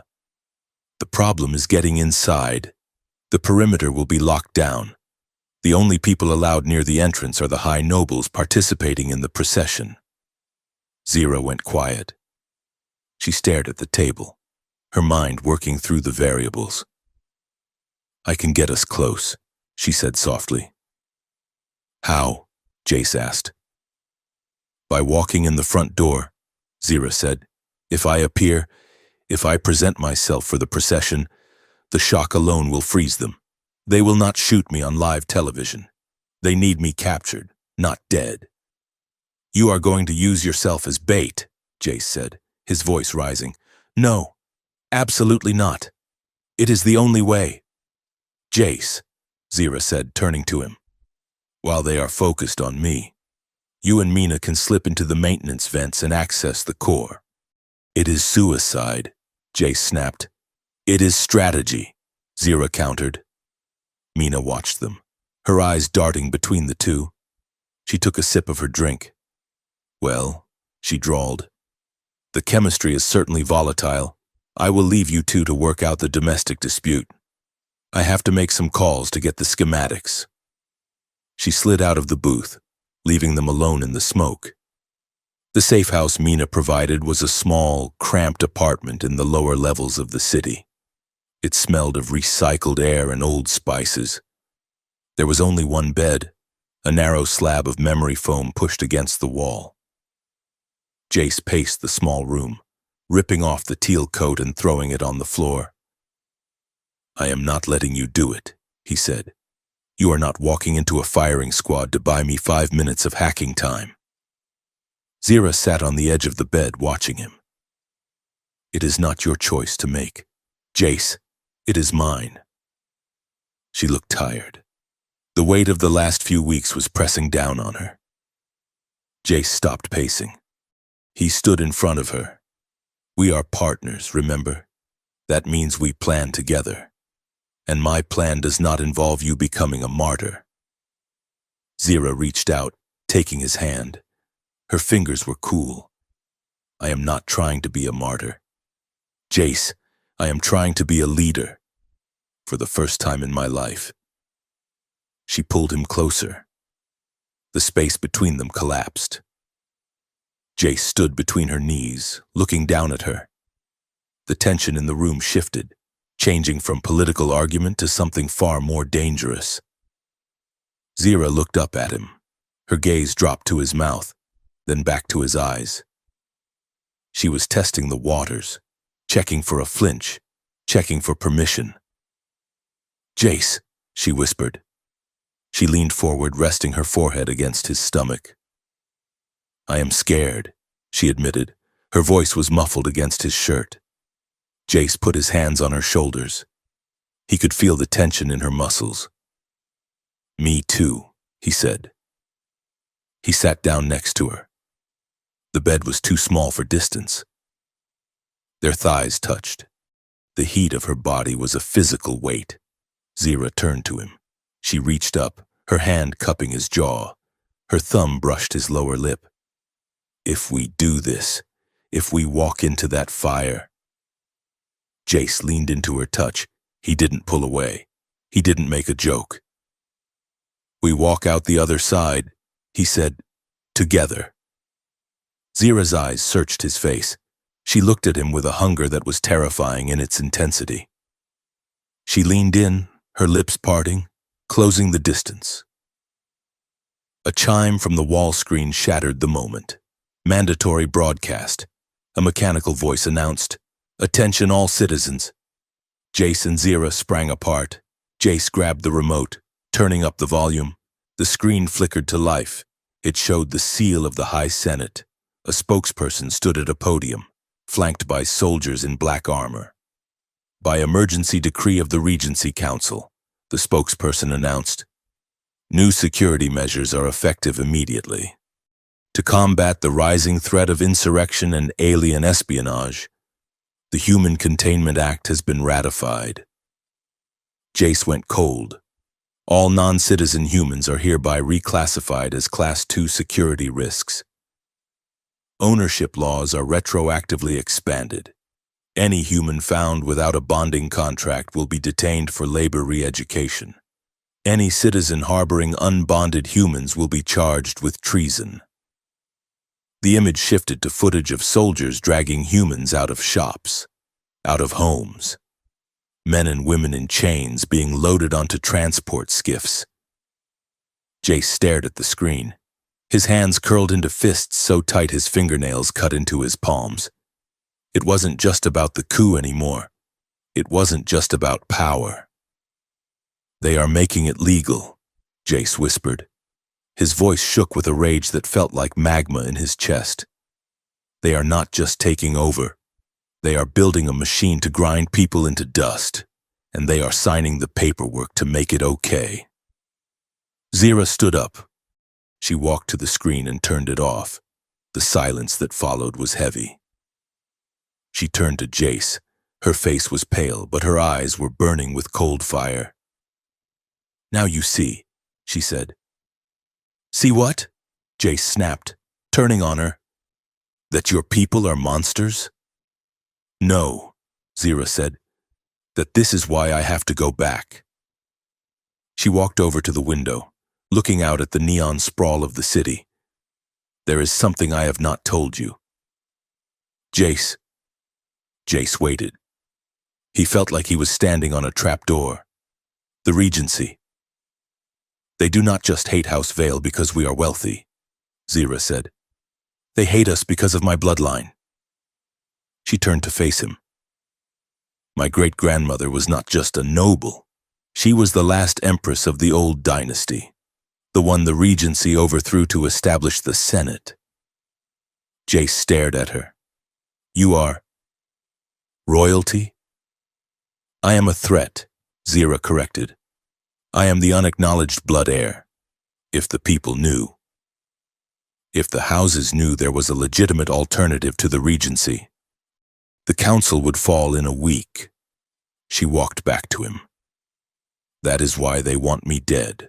Not because I am a conspirator, but because as long as I am alive, their authority is a lie. She looked at the blank screen. They are enslaving your people to provoke a reaction, to make the galaxy so afraid that they will accept any ruler who promises order. I have to show them there is another choice. Jace looked at her. He saw the burden she was carrying. It wasn't just a political title. It was a target painted on her soul since birth.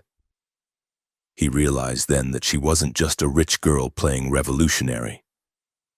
She was a weapon that had decided to aim itself. Okay, Jace said softly. Zira blinked. Okay, we do it your way, Jace said. You walk in the front door. You make them look at you. He stepped closer, taking her hands. But you have to promise me something. Anything, Zira whispered. Do not die, Jace said fierce. Because if you die, I am going to be very annoyed. And I will have to burn this whole empire down by myself.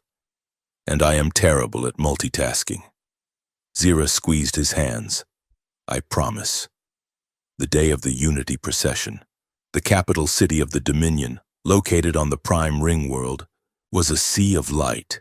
Banners streamed from every spire. Drones painted the sky with gold smoke. The Signal Cathedral stood at the end of the Avenue of Kings. It was a massive structure of glass and white stone, its spires reaching up like grasping fingers. Crowds lined the streets, held back by energy barriers. Millions of citizens, watching, waiting. Zira stood in the shadow of a side alley, wearing her ceremonial armor. It was made of white plasteel, etched with silver filigree. It refracted the light, making her glow. She looked like a star that had fallen to Earth and decided to declare war. Jace was in the maintenance tunnels beneath the street, crouched in the dark with Mina. They were wearing technician jumpsuits. Check 1, Jace whispered into his comms bead. Captain Rowe, are you on station? I am here, Rowe's voice crackled in his ear. I have the Vanguard parked in low orbit disguised as a garbage scow, which is frankly insulting to the ship's dignity. If things go south, I will rain fire on your signal. Let us hope it does not come to that, Jace said. Zira, I am ready. Zira's voice came through, calm and steady. Go, Jace said, on the surface. Zira stepped out of the alley. She didn't sneak. She walked right into the center of the Avenue of Kings. A hush fell over the crowd. The cameras turned. The giant screens lining the street flickered, showing her image. Lady Zira Vile, the traitor, the fugitive. She walked toward the cathedral, her head high, her cape billowing behind her. The loyalist troops at the gate froze. They had orders to shoot on sight, but the sheer audacity of her presence paralyzed them. She looked like a goddess returning to judge her creation. Jace and Mina moved. They sprinted through the tunnels, bypassing the lower security grids while the system was distracted by the chaos above. I am at the junction, Mina hissed, hacking a keypad. We are in... They burst into the lower levels of the cathedral. It was a maze of server banks and cooling pipes. Up top, Zira reached the stairs of the cathedral. A commander stepped forward, a brute of a man in red armor. Halt, he roared, his voice amplified. You are under arrest for high treason. Zira stopped. She looked up at him. I am here to take my vows. Commander, she said, her voice carrying over the silence. Unless you intend to violate the sanctity of the procession? The commander hesitated. The cameras were rolling. The whole galaxy was watching. Jace and Mina reached the central core. It was a massive column of light, the data stream of the entire Dominion flowing through it. Plug it in, Mina yelled, holding off a security drone with an EMP jammer. Jace jammed the truth seal drive into the port. Uploading, Jace said. Come on, upstairs, the commander sneered. There are no vows for traitors, he spat. Seize her! Guards moved in. Suddenly, the screens above the avenue flickered. Static cut through the feed. Override. Jace's voice whispered in the system. The image on the screens changed. It showed the dossier. It showed the video files of the cloning vats. It showed the signed orders for the border war. The crowd gasped. A ripple of shock went through the city. But then, the screen flickered again. The image twisted. It distorted. Instead of the dossier, a new video played. It was a deep fake, but it was perfect. It showed Zyra shaking hands with a known terrorist leader. It showed her signing a deal to sell Dominion colonies to slaver guilds. I confess, the digital Zyra on the screen said. I did it for power. Jace froze. What? He yelled. No, that is not the file. Mina checked her scanner. Her face went white. They rerouted it, she screamed. The Regency anticipated the hack. They were waiting for us to plug in so they could piggyback their own feed. It is a trap, Jace realized with horror. Above, the crowd roared in anger. The confession had turned them. They weren't seeing a hero anymore. They were seeing a monster. Traitor, someone screamed. Killer! The commander drew his sword. You heard the people, Lady Vale. He grinned. Jace! Zyra's voice screamed over the comms. Abort! It is a trap! Jace didn't run. He grabbed the drive, ripping it out. We have to go, Mina yelled, dragging him back. Jace looked at the screen. He saw the guards closing in on Zyra. Row! Jace yelled. Now! Fire for effect. Way ahead of you, kid. Row replied. From the sky, a lance of ion energy slammed into the plaza in front of the cathedral. It wasn't a killing shot. It was a distraction. Dust and debris exploded outward.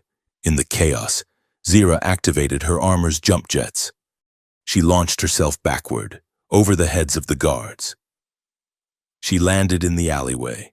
Jace and Mina burst out of a side door. Run! Jace screamed. They ran. The city turned against them. Drones swooped down from the rooftops. The crowd, whipped into a frenzy by the fake broadcast, threw bottles and stones. They scrambled through the back streets, dodging patrol skiffs. Mina took a graze from a laser bolt to the shoulder but kept moving. We need to get off-world, Mina shouted. We cannot reach the ship, Zyra yelled over the noise of sirens. The airspace is locked down. Jace saw a maintenance tower. Up there, he pointed. The atmospheric stabilizers. There are observation suites at the top. We can hide until Roe can bring the ship around the dark side. They climbed. They climbed until their lungs burned and their legs shook. They reached the observation suite, an abandoned luxury box overlooking the planetary aurora. Jace kicked the door in. They collapsed inside, locking it behind them. Silence. Jace slid down the wall, gasping for air. Mina was tending to her shoulder, cursing softly. Zyra stood by the window. She was trembling. She watched the city below. The lights were flashing red. Police skiffs were swarming like angry wasps. We failed, she whispered. Jace stood up. He walked over to her. We survived, he said. That counts. Does it? Zyra asked. She turned to him. Her eyes were wild. They saw the confession. Jace, they believe it. I just cemented their power. I gave them exactly what they wanted. She paced the room, ripping off her gauntlets and throwing them down. You should have left me, she said. You should have run when the feed changed.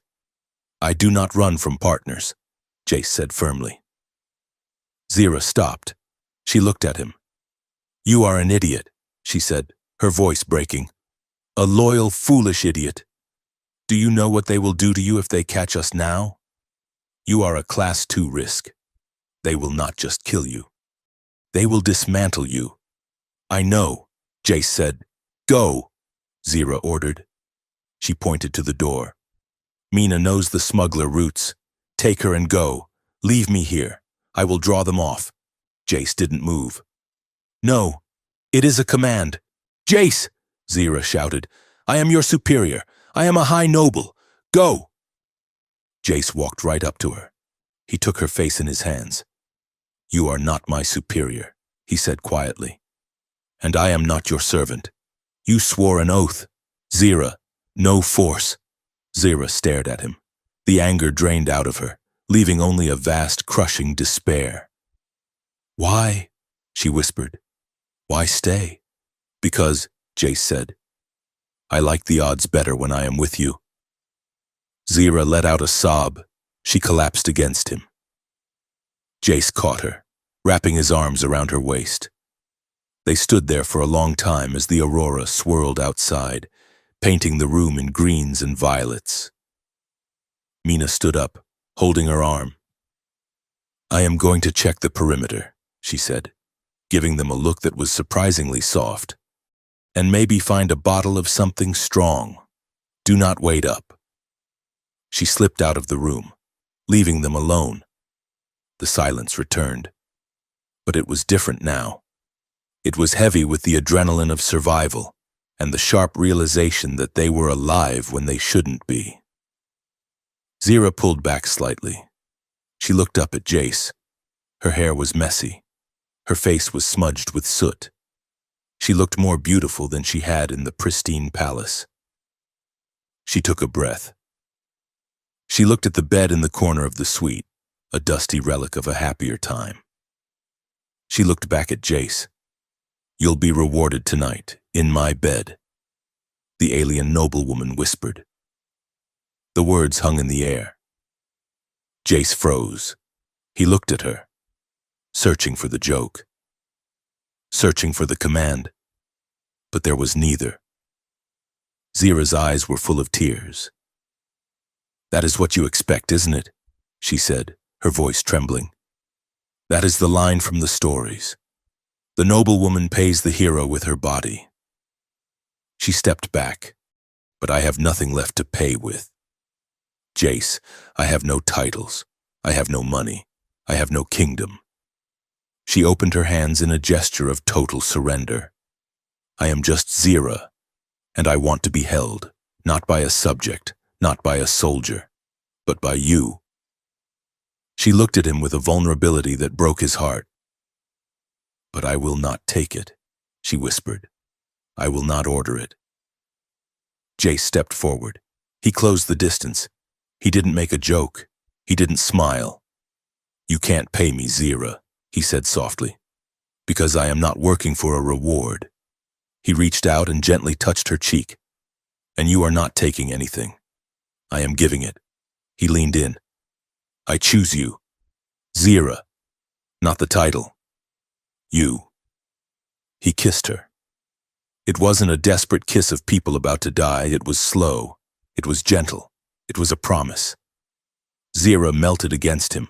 All the armor, all the training, all the walls she had built for centuries, they crumbled. She wasn't a weapon anymore. She was just a woman who had been cold for a very long time, finally finding a source of warmth. They moved to the bed. The dusty sheets didn't matter. The sirens outside didn't matter. In the darkness of the room, lit only by the ghost light of the aurora, they found solace. It was an act of defiance. In a galaxy that wanted to own them, to label them, to use them, they belonged only to each other. It was tender. It was honest. It was the only real thing in a universe of lies. Later, Jace lay awake, staring at the ceiling. Zira was asleep on his chest, her breathing slow and steady. He ran his hand through her silver hair. He felt a strange sensation in his chest. It was fear. Yes. But it was also something else. Purpose. Before, he had been fighting to survive. He had been fighting because he was angry. But now, he looked at Zira. He looked at the curve of her shoulder, the peace on her face. Now, he had something to lose, and that made him dangerous, because the Regency thought they were just dealing with a failed coup. They thought they were dealing with a disgraced noble and a stray human. They didn't know that they had just created something far worse. They had created a family, and Jace Mercer would burn the stars to ash before he let anyone touch her again. He closed his eyes, listening to the sirens in the distance. Let them come, he thought. We are ready. The holographic screens that floated above the sprawling metropolis of the Dominion capital were usually filled with advertisements for luxury nebulas or dry Senate procedural updates. Today, they were filled with the face of a god. His name was Valerius, or so the Regency claimed. He was tall, with skin that glowed with a faint pearlescent shimmer and eyes that radiated an unnatural, soothing compassion. He spoke of unity. He spoke of a new dawn where the chaos of the fracturing houses would be smoothed away by a single, benevolent hand. He was also, as Zira Vial noted with a curl of her lip, a complete fabrication. He is too symmetrical, Zira said, staring at the screen from the darkened bridge of Captain Rowe's cloaked ship. No natural being has facial features that are perfectly aligned. He triggers the uncanny valley response in anyone who has not been conditioned to ignore it. He looks like he was grown in a jar. Jace Mercer muttered. He was sitting on a crate of ammunition, cleaning the soot from his pulse pistol. Which, knowing our luck, he probably was. He is the peace envoy, Captain Rowe said, leaning back in his command chair. The Regency's answer to the unrest, while everyone is staring at his pretty face. Chancellor Valen is quietly moving 3 carrier groups into the inner systems. They are locking down the hyperlanes under the guise of security escorts. We need to break the spell, Zira said, turning away from the screen. The truth seal failed because they controlled the feed. We cannot rely on data transmission again. It can be edited. It can be faked. So we need something that cannot be faked, Jace said. He snapped the power cell back into his pistol. We need a person, someone high up, someone who knows where the bodies are buried and is terrified enough to start digging them up for us. Zira walked to the navigation table. She brought up a profile. Lord Sarek of House Morn, she said. The Peacock, Jace asked. I thought we established he was just a middle manager with a villain complex. He is, Zira agreed, which makes him the weak link. Sarek is not a true believer. He is a survivor. He is terrified of losing his status. If we can prove that the Regency plans to discard him once they have their puppet emperor, he will flip.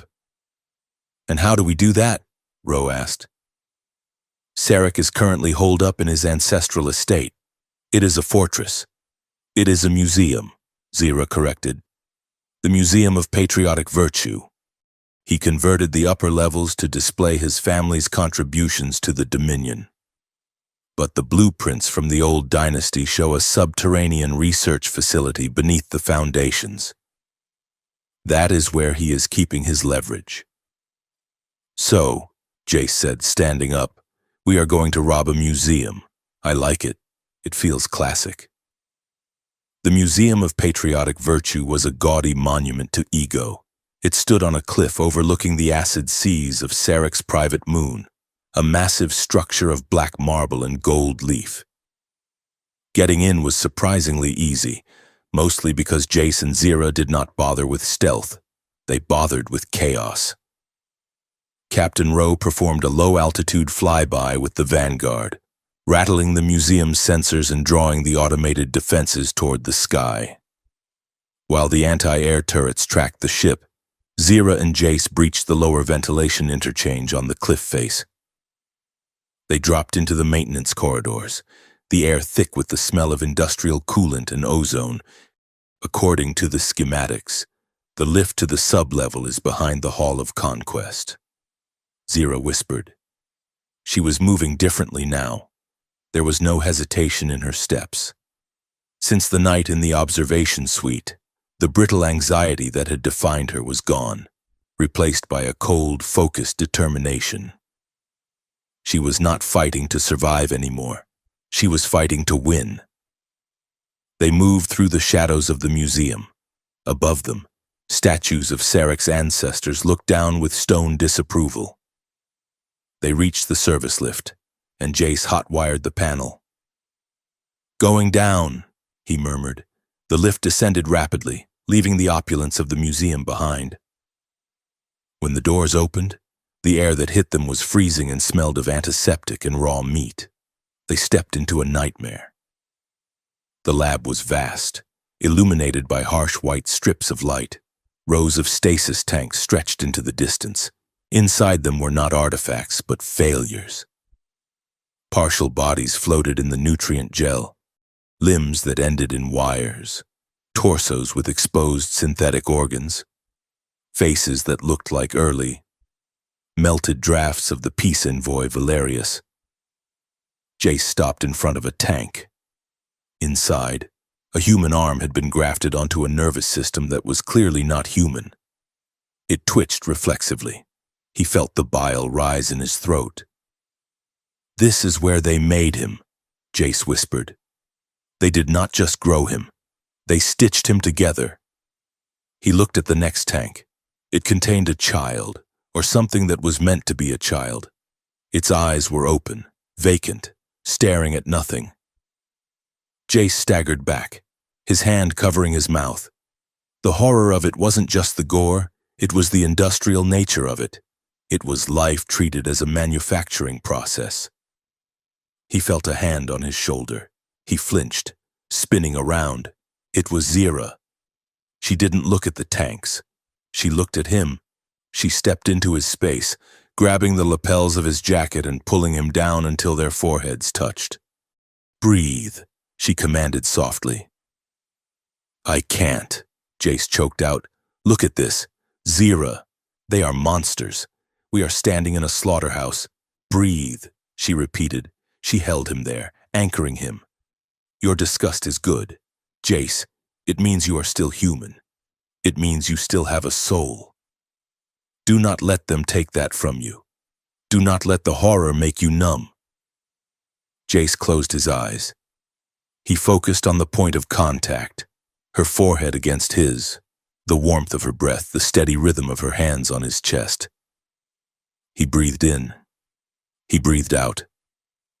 "I am okay," he whispered. He wasn't. But he could function. He opened his eyes. Zira was watching him with fierce protectiveness. "We finished this," she said. "For them." They moved deeper into the lab. In the central office, they found the master terminal. Jace jacked in his datapad, his fingers flying over the keys. He found it. The blackmail material Sarek was hoarding. It wasn't just research data. It was communication logs. Orders from Chancellor Valen authorizing the use of sentient biological material. And, crucially, a manifest of disposable assets. "Sarek is on the list," Jace said, reading the file. "Once Valerius is installed, Housemorn is scheduled for liquidation to tie up loose ends." Jace pulled a data wafer from the terminal. "This is it. The proof." An alarm screamed. The lights in the lab turned crimson. "Containment breach," a mechanical voice announced. Purge protocols initiated. The stasis tanks began to hiss. The liquid inside was draining. "They know we are here," Zyra said. "Run!" They sprinted toward the exit, but the blast doors were sealing. "The mag rail!" Jace yelled, pointing to a transport tunnel on the far side of the lab. "It leads to the supply depot on the surface." They dove into the tunnel just as the blast doors slammed shut. The tunnel was dark, lit only by the strobe of emergency markers, and it was a steep incline, slick with hydraulic fluid. "We have to slide," Jace shouted. He grabbed Zira's hand, and they jumped. They slid down the metal track, picking up speed. The wind roared in their ears. Behind them, a buzzing sound grew louder. "Drones!" Zira yelled. Jace looked back. 3 security drones were flying down the tunnel after them. These weren't standard police units. They were hunter-killers, equipped with spinning monofilament blades that sliced the air like angry insects. Jace drew his pistol. He fired blindly over his shoulder. 1 drone exploded in a shower of sparks. The other 2 swerved, their blades spinning faster. "Duck!" Jace screamed. A blade nicked his shoulder, tearing the fabric of his jacket. Zira twisted her body, raising her hand. She concentrated, unleashing a pulse of kinetic energy. It wasn't enough to crush the drone, but it slammed it against the tunnel wall. It shattered. The last drone was gaining on them. The end of the tunnel was approaching, a circle of gray light. "Hold on!" Jace yelled. They shot out of the tunnel mouth, airborne. They landed hard on a pile of refuse in the supply depot. Jace rolled, coming up to a knee, and fired 2 precise shots. The last drone burst into flames mid-air, crashing into the dirt. Jace scrambled over to Zira. She was covered in grime, her silver hair plastered to her face. "Are you hit?" he asked, checking her for wounds. "I am intact," she gasped. "You?" "Just a scratch," Jace said. A shadow fell over them. They looked up. The Vanguard was hovering silently above, the cargo ramp lowering. "Your ride is here," Captain Rowe's voice crackled over the comms. "And I hope you wiped your feet. I just waxed the deck." The debriefing room on the Vanguard was tense.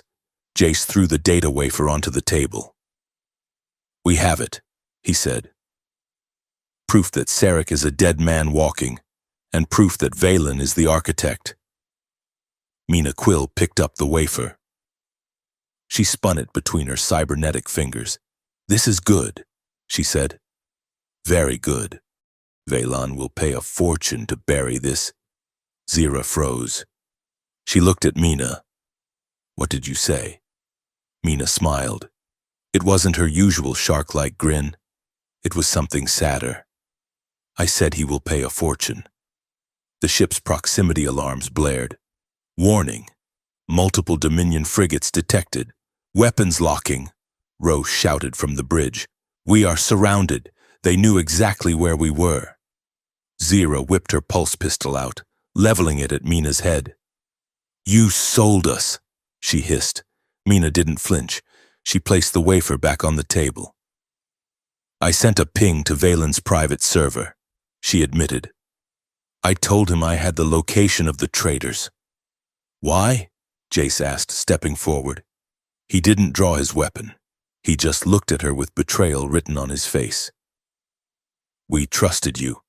"Because we cannot win by running," Mina snapped. She stood up, ignoring the gun in Zira's hand. "You want to take down the Regency? You have to get Valen in the room. You have to bait the trap." "I should kill you where you stand," Zira said, her finger tightening on the trigger. Her eyes were cold, devoid of the warmth she had found with Jace. She was the executioner now. "Do it," Mina challenged. "But you will lose your only chance to end this today." Zira's hand shook. "Drop the gun." "Zira," Jace said quietly. Zira looked at him. "She is a traitor." "Jace, she endangered us all." "She is desperate," Jace said. "Just like we were." He walked over to Zira. He placed his hand over the barrel of the gun, gently pushing it down. "If we kill her out of rage," Jace said, looking into Zira's eyes, "then we are just Sarek with better fashion sense. We are just Valen with a different flag." Zira stared at him. "They want us to be monsters." "Zira, they want us to be cruel. Because if we are cruel, we prove them right. We prove that power is the only thing that matters." Zira let out a shuddering breath. She lowered the gun. "Get her out of my sight," she whispered. "Lock her in the brig. If we survive this, she stands trial." A real trial, not an execution. Rose's voice cut through the tension. They are hailing us. It is Chancellor Valen. The hologram of Chancellor Valen was life-sized. He stood in the center of the bridge, an elderly man with a face like a dried apple and eyes like flint. Lady Vial, Valen said. His voice was grandfatherly, which made it infinitely more terrifying. You have caused quite a mess. I am merely cleaning up yours. Chancellor, Zira replied, her posture regal. Surrender, Valen said. You are outgunned. You have stolen state secrets. You have consorted with aliens and criminals. There is no escape. I do not intend to escape, Zira said. Valen raised an eyebrow. Oh? Do you intend to die? I intend to claim my seat, Zira said. She stepped forward, walking through the hologram. I am invoking the rights of lineage. I am challenging your regency. And I am doing it on the floor of the Senate. Today, Valen laughed. It was a dry, dusty sound. You are a fugitive. You will be shot before you reach the doors. If you shoot me, Zira said, her voice dropping to a dangerous whisper, you make me a martyr. And you know the prophecies. Valen, you know why you tried to erase my family, that if my blood hits the Senate floor, the old compact is broken, the AI Sentinels will reboot, and they will not be under your control. Valen stopped laughing. You wouldn't dare. Try me, Zira said. She cut the connection. The bridge was silent. Are we really doing this? Jace asked, walking into the lion's den. Zira turned to him. We are not walking in. Jace, we are marching in. The next hour was a blur of preparation. They had to turn a salvage pilot into a statesman and a fugitive into a queen. In the armory. Zira helped Jace fasten a ceremonial sash over his flight suit. You cannot speak like a pilot today, she said, adjusting the fabric. When you testify, they will try to dismiss you. They will call you emotional. They will call you property. Let them, Jace said. No, Zira said sharp. You must use their language. You must speak of law, of precedent. But you must think like a human. You must use the one weapon they do not understand. Which is? Honesty, Zira said. Brutal, unvarnished honesty. She stepped back. She was wearing armor she had pulled from the Vanguard's vault, her grandmother's armor. It was not white plasteel this time. It was made of shifting prismatic crystal. It caught the light and fractured it, making her look like a constellation given form. Jace looked at her. You look terrifying, he said. Good, Zira said. She reached out, taking his hand. Jace, whatever happens in that chamber. I know, Jace said. No, Zira said. Listen to me. We are walking into a trap. Valen will have a contingency. He will try to separate us. He will try to use you against me. He can try, Jace said. I am not your owner. Jace, Zira whispered, her eyes fierce. And I am not your queen, not in there. In there, I am just the woman who loves you. Jace squeezed her hand, and I am just the man who is not going to let you fall. No martyrdom, Jace said. No ownership. Zira agreed. They walked to the airlock. The Senate chamber was a cavern of obsidian and light. Thousands of pods floated in the vast spherical space, holding the representatives of every house in the Dominion. The air was thick with tension. The peace envoy Valerius stood on the central podium, smiling his vacant, perfect smile. Valen stood beside him. The great doors groaned open. Zira walked in. She did not walk alone. Jace walked beside her, not behind her. Beside her. A ripple of whispers went through the chamber. The traitor. The heir. The human. Zira's armor refracted the overhead lights. sending beams of rainbow fire cutting through the gloom. She looked undeniable. She stopped at the edge of the central platform. "Chancellor Valen," she projected, her voice amplified by the chamber's acoustics. "You are sitting in my chair." Valen smiled beneath his hood. "Lady Vale, how kind of you to deliver yourself for sentencing." "I am not here for sentencing," Zira said. "I am here to trigger the succession protocol." She raised her hand. A beam of light shot from her armor, hitting the ancient sensor array in the ceiling, the array that predated the Regency. DNA signature detected. The chamber's AI boomed. The voice was deep, shaking the very foundations of the building. Lineage confirmed. House Vael. Old dynasty. The pods murmured. This was history coming alive. Challenge recognized. The AI stated, "Present your witness." Zira stepped back. She gestured to Jace. "I present Jace Mercer," she said. Laughter rippled from the loyalist pods. "A human?" Valen scoffed. "A pet?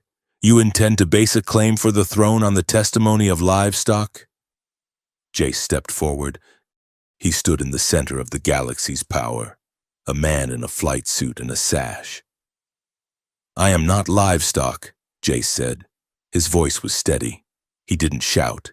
He spoke with the calm of a man who had stared into the void and blinked last. "And I am not here to talk about lineage. I am here to talk about a factory beneath the Museum of Patriotic Virtue." He raised his hand. He held the data wafer. Valen's eyes narrowed. "Seize him!" Valen shouted. "He is threatening the envoy." Guards rushed the platform. Suddenly, an explosion rocked the chamber. It came from the podium itself. Smoke billowed out. The envoy Valerius was thrown backward, collapsing in a heap. "Assassins!" Valen screamed. "The traitor Vial has brought assassins." It was the staged event. The panic button. Through the smoke, Valerius began to rise. He glowed with golden light. He stood up, unharmed, spreading his arms. "I am preserved," Valerius announced, his voice synthetically amplified. "Providence protects the righteous." The Senate gasped. A miracle. It was perfect theater. But Jace didn't freeze. He didn't run. He threw the wafer into the central projector port. "Look at your miracle," Jace roared. The massive screens above the chamber flickered. The image of the glowing Valerius was replaced. It showed the lab. It showed the tanks. It showed the half-formed bodies of Valerius floating in gel.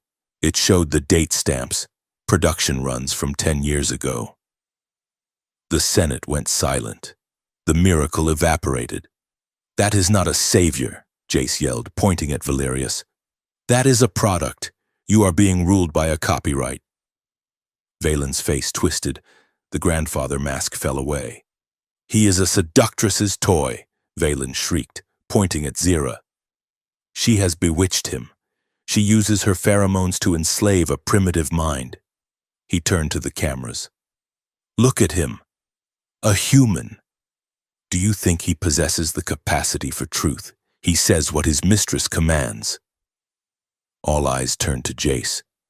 The narrative hung in the balance. Was he a free man or a puppet? Jace looked at Zira. She didn't signal him. She didn't touch her collarbone. She just watched him, trusting him. Jace turned to Valen. "You talk about control because that is all you understand." Jace said, "You build people in jars because you are afraid of anyone you cannot program." He looked up at the floating pods. "She did not bewitch me. She did not buy me. She gave me a choice." He took a breath. "I stand here because I want to be here. I fight for her because she is worth fighting for." He looked directly at Valen. "Consent, Chancellor. It is not a cultural accessory. It is the difference between a leader and a slaver. And I choose her." The silence was absolute. Then, the AI spoke. Truth verification confirmed. "Witness testimony. Valid." The chamber erupted. Pods began to detach from the wall, drifting toward Zira. House mourn. Sarek's house was the first to move, then others. Lies! Valen screamed. Kill them all. The loyalist guards raised their weapons, but the house guards raised theirs in return. The Senate dissolved into chaos. Laser fire crossed the air. Jace grabbed Zira's hand.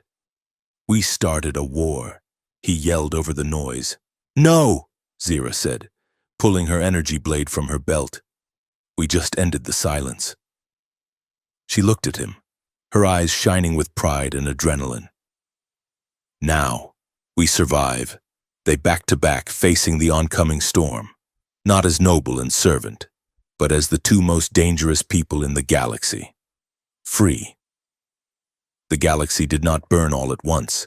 It caught fire in pockets, a constellation of small, violent sparks that threatened to merge into an inferno. Following the chaos in the Senate chamber, the Dominion had fractured into a kaleidoscope of panic and aggression.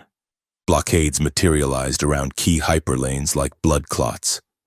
Propaganda storms raged across the datasphere, with Valen's Regency broadcasting loop after loop of Zira's deep-fake confession, while independent stations struggled to relay the fragmented truth Jace had unleashed. On the bridge of the Vanguard, the mood was not triumphant. It was the heavy, electrified silence of a submarine rigging for depth charges. We have lost the starboard sensor array, Captain Rowe announced, his voice steady despite the sparks raining down from the overhead consoles. And the sublight engines are running on prayers and duct tape. If we push them past 60%, they will melt. Jace Mercer stood at the engineering station, his ceremonial sash ruined, his face smeared with grease. If you let me bypass the thermal regulators, I can give you 80%, Jace said. But the coffee machine in the mess hall will explode. Rowe turned in his chair, fixing Jace with a glare that could have stripped paint. That coffee machine is the only thing holding my morale together. Mercer, find another way. It was banter, but it was thin. It was the kind of humor people used when they were trying to ignore the fact that half the Dominion fleet was hunting them. Zira stood at the viewport, staring out at the swirling, bruised colors of the nebula of lost ships.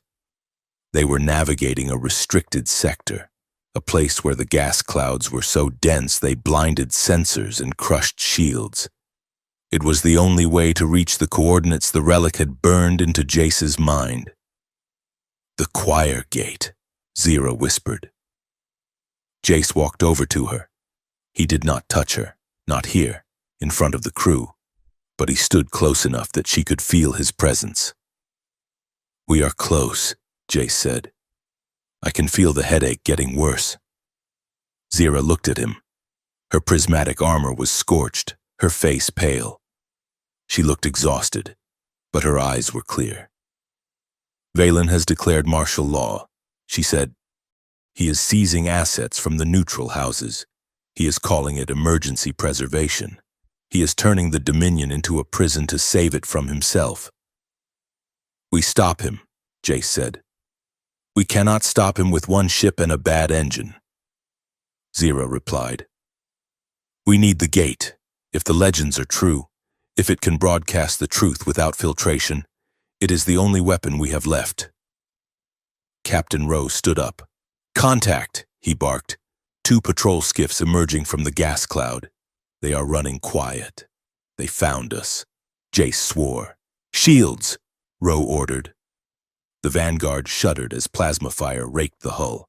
The ship lurched, throwing Jace against the railing. Return fire, Zira commanded, her voice snapping into authority. Rowe's fingers flew across the tactical console. The Vanguard's turrets spun and spat crimson bolts into the fog. One skiff detonated in a silent blossom of fire. The other peeled away, vanishing back into the nebula to report their position. They know where we are going, Rowe said grimly. Valen will have a blockade waiting at the coordinates. Then we go faster, Zira said. Jace, bypass the regulators. But the coffee machine, Jace protested weakly. Sacrifice it, Zira said. Jace grinned, though it was sharp with fear. Aye, Your Highness. Rip to the caffeine. He slid across the deck to the engineering console and slammed the bypass command. The ship roared, the deck plating vibrating violently as they surged forward, piercing the veil of the nebula and bursting into the open void beyond. The choir gate was not a station. It was a wound in the universe. It hung in space like a ring of frozen lightning, miles wide, orbiting a black hole that seemed to sing. The physics around it were wrong. Light did not travel in straight lines here. It pooled like spilled oil. Colors that had no names bled into the darkness. As the Vanguard approached, the sound of the ship's engines arrived 3 seconds before the engines actually fired. Cause and effect were unmoored. It is beautiful, Zira whispered, and wrong. It is waiting, Jace said, clutching his head. The relic shard in his neural interface was screaming now, a harmonic resonance that threatened to split his skull. It wants us to dock. There is no docking port, Ro noted. Just fly into the center, Jace said. Trust me, or trust the migraine. Ro guided the ship toward the center of the ring. As they passed the threshold, gravity inverted. The Vanguard did not dock. It was embraced. The ship stopped instantly, held by a force that felt like a giant hand. Zira. Jace, Ro said. I am reading a hard link attempting to access the bridge. Let it in, Zira said. A beam of light materialized on the bridge. It widened, forming a corridor that led nowhere. It led into pure white space. Jace looked at Zira. After you, he said. They stepped into the light. They were transported instantly to a chamber that defied geometry. The walls were made of whispers. The floor was memory. In the center of the room stood a pedestal of pure light. The relic, the original core, hovered there. A voice spoke. It did not come from the air.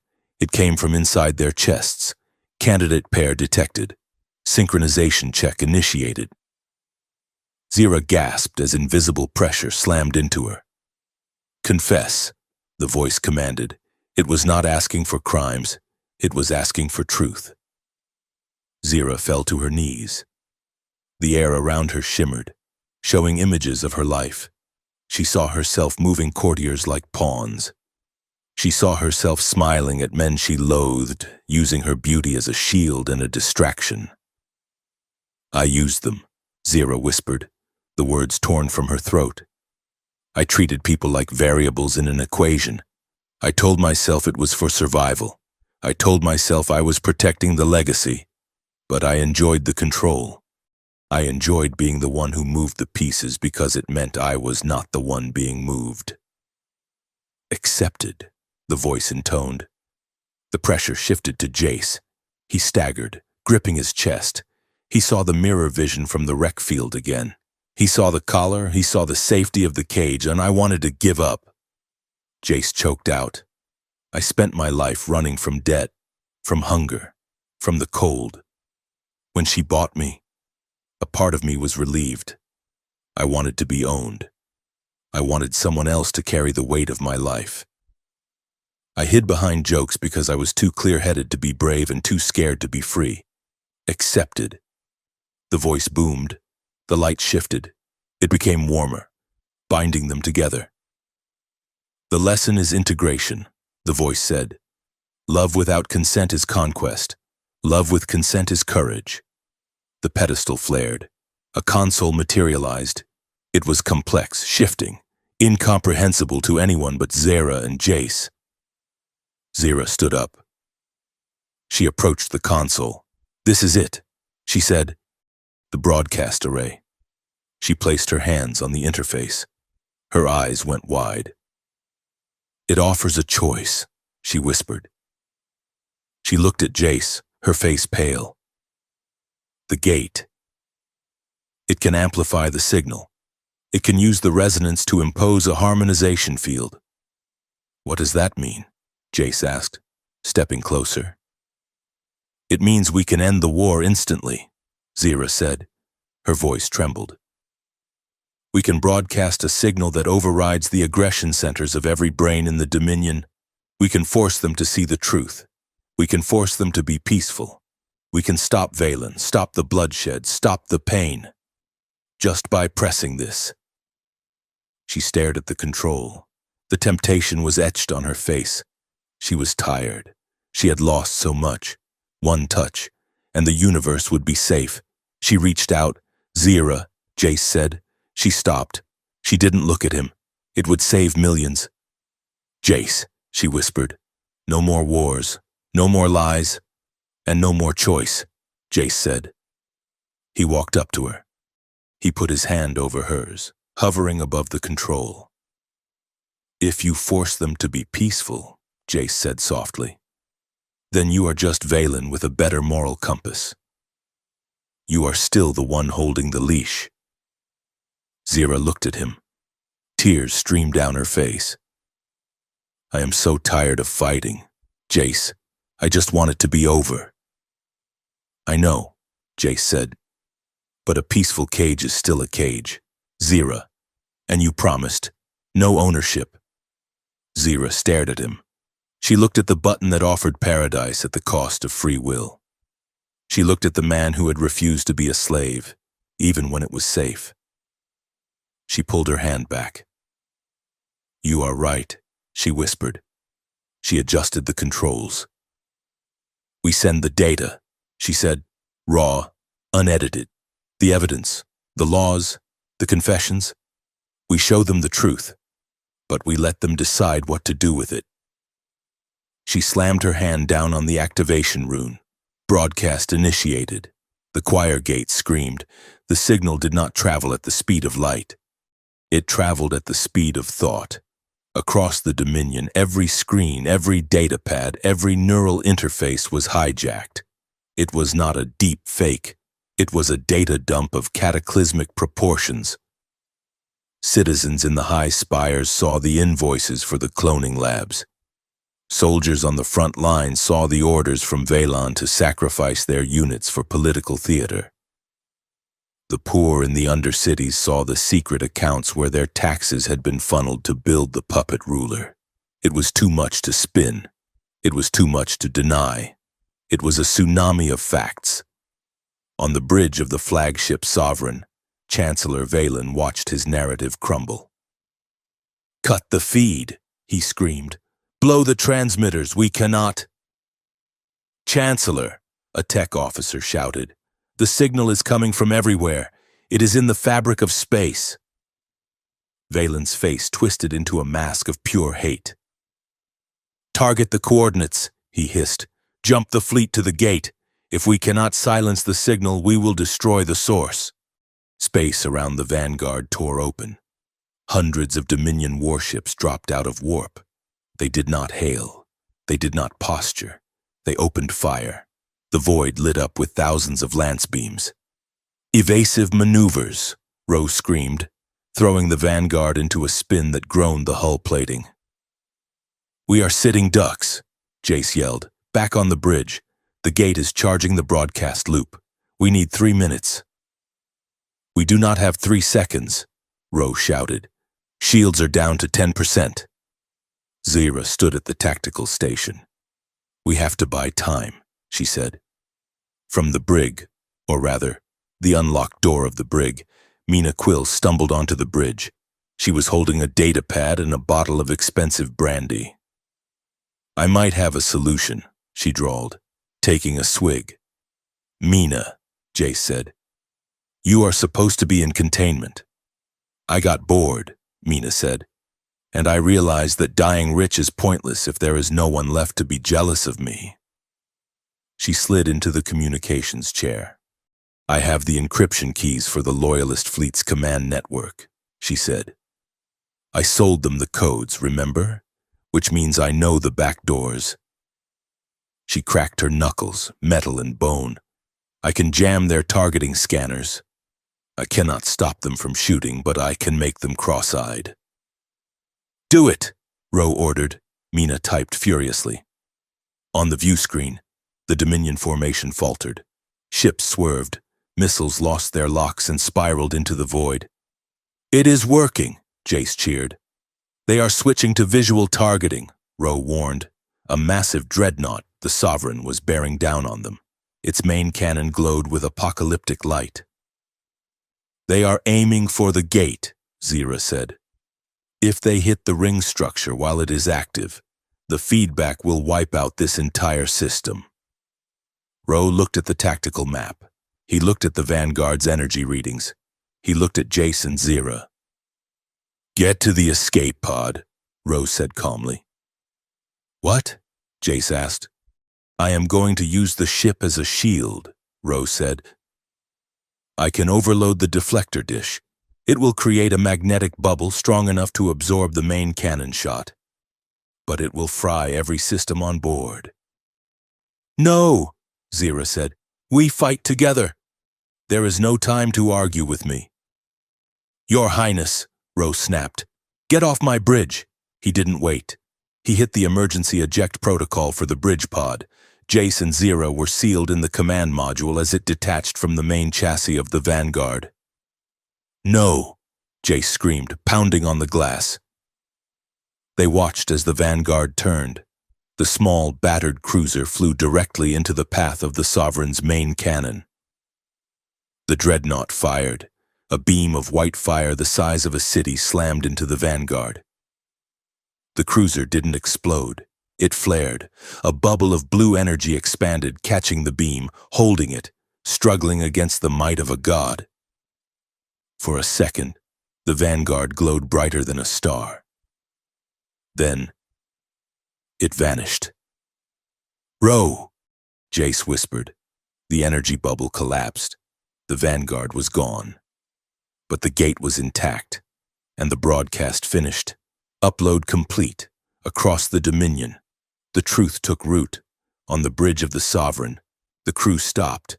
They looked at Valen. They looked at the data on their screens. Fire! Valen screamed. Fire again! The weapons officer stood up. He unbuckled his sidearm and he placed it on the console. No, sir, the officer said. Valen stared at him. I said fire. Mutiny spread like wildfire. One by one, the ships of the fleet powered down their weapons. The green lights of the loyalist IFF tags turned to neutral yellow. On the capital world, the puppet ruler Valerius was on stage, trying to calm the riots. But without the neural stabilizers that Valen controlled, his biology began to fail. On live feeds, the perfect savior collapsed, his body seizing as the engineered genetics unraveled. It was tragic, horrific, and undeniable proof of the Regency's crime. The war was over, not with a bang, but with a refusal to pull the trigger. 3 days later, the debris field was quiet. A recovery tug was hauling the command pod toward a neutral station. Jace sat by the window, staring out at the empty space where the Vanguard had been. He is gone, Jace said quietly. A static crackle broke the silence of the comms. This is Vanguard, requesting tow. Jace bolted upright. Zira rushed to the console. Ro, Zira cried. Yeah, the captain's voice came through, sounding weak and sounding like he was in pain, but definitely alive. I tried something stupid. Emergency blind jump into the shadow of the gate's gravity well. I think I fused my spine to the chair and the coffee machine is definitely dust. But I am here. Jace let out a laugh that sounded like a sob. You magnificent, reckless idiot, Jace said. I aim to please. Ro wheezed. Now come get me. It is cold in here. The aftermath of the revolution was messy. There were no parades. There was just paperwork, trials, and the slow, grinding work of rebuilding a civilization that had forgotten how to be honest. Zira Vial stood in the center of the High Senate. She was not wearing armor. She was wearing simple robes of white and gray. Chancellor Valen sat in a prisoner's dock, looking small and withered. The crowd demanded execution. They wanted his head on a pike. Zira raised her hand. Silence fell. "We do not kill him," she said. Outrage rippled through the chamber. "If we kill him," Zira continued, her voice ringing clear, "we bury his secrets with him. We make him a victim." She looked at Valen. "We will try him, every day for every crime. We will dismantle the ownership statutes. We will rewrite the Constitution. We will force him to watch as we build a world where men like him are obsolete." She looked at the assembly. "Justice is slow. Revenge is fast. We choose the slow path because it does not rot the soul." 2 weeks later, on the terrace of the reclaimed Vielle estate, the sun was setting, painting the sky in bruised purples and golds. Jace leaned against the balustrade, watching the city lights flicker on. He wore a clean tunic, but he had refused the medals. Zira walked out to join him. She held 2 glasses of wine. "The council offered you the Duchy of Orion," she said, handing him a glass. "That is 3 star systems and a very nice income." "I turned it down," Jace said, taking the wine. "I heard." Zira leaned against the stone railing beside him. "They offered you the rank of Grand Admiral."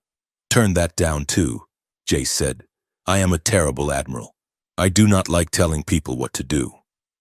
"So what do you want?" "Jace Mercer," Zira asked. "You are the savior of the Dominion. You can have anything." Jace looked at her. He looked at the woman who had shed her armor, who stood before him not as a queen but as a person. "I want a ship," Jace said. "A small one, something with character. And I want to fly it without anyone shooting at me for a while." "Is that all?" Zira asked softly. "No," Jace said. He turned to face her. "I want to be Jace, not Specialist Mercer, not the human consort, just Jace. And I want to stand next to you, not behind you, not in front of you. Next to you." Zira smiled. It was the same smile he had seen in the asteroid city, unguarded and real. "That can be arranged," she said. She set her glass down. She stepped closer to him. The wind caught her silver hair. "The galaxy is a big place. Jace, it will need people to patrol the edges, to keep the lights on. Sounds like a job for a salvage pilot and a disgraced noblewoman." Jace grinned. Zira laughed. She reached up, her hands resting on his shoulders. She leaned in, her lips brushing his ear. "You saved my life. Jace, you saved my soul." She pulled back to look him in the eye. Her expression shifted, a playful glint entering her golden eyes. "You know, the tradition of my house usually requires a more substantial payment for such services." Jace raised an eyebrow. "Oh, and what is the going rate for saving the galaxy these days?" Zira bit her lip, suppressing a smile. "You'll be rewarded tonight in my bed." The alien noblewoman whispered. Jace froze. Then he laughed, a loud, happy sound that echoed over the gardens. "You are never going to let me live that down, are you?" "Never," Zira said, her eyes shining with love. "It is my favorite line." Jace pulled her close, wrapping his arms around her waist. "Well," Jace said, kissing her forehead, "as long as it is an offer and not an order, I accept." They stood there as the stars came out. 2 survivors in a universe that was still broken, still dangerous, but finally, beautifully free, and for the first time in a long time. Neither of them was afraid of the dark.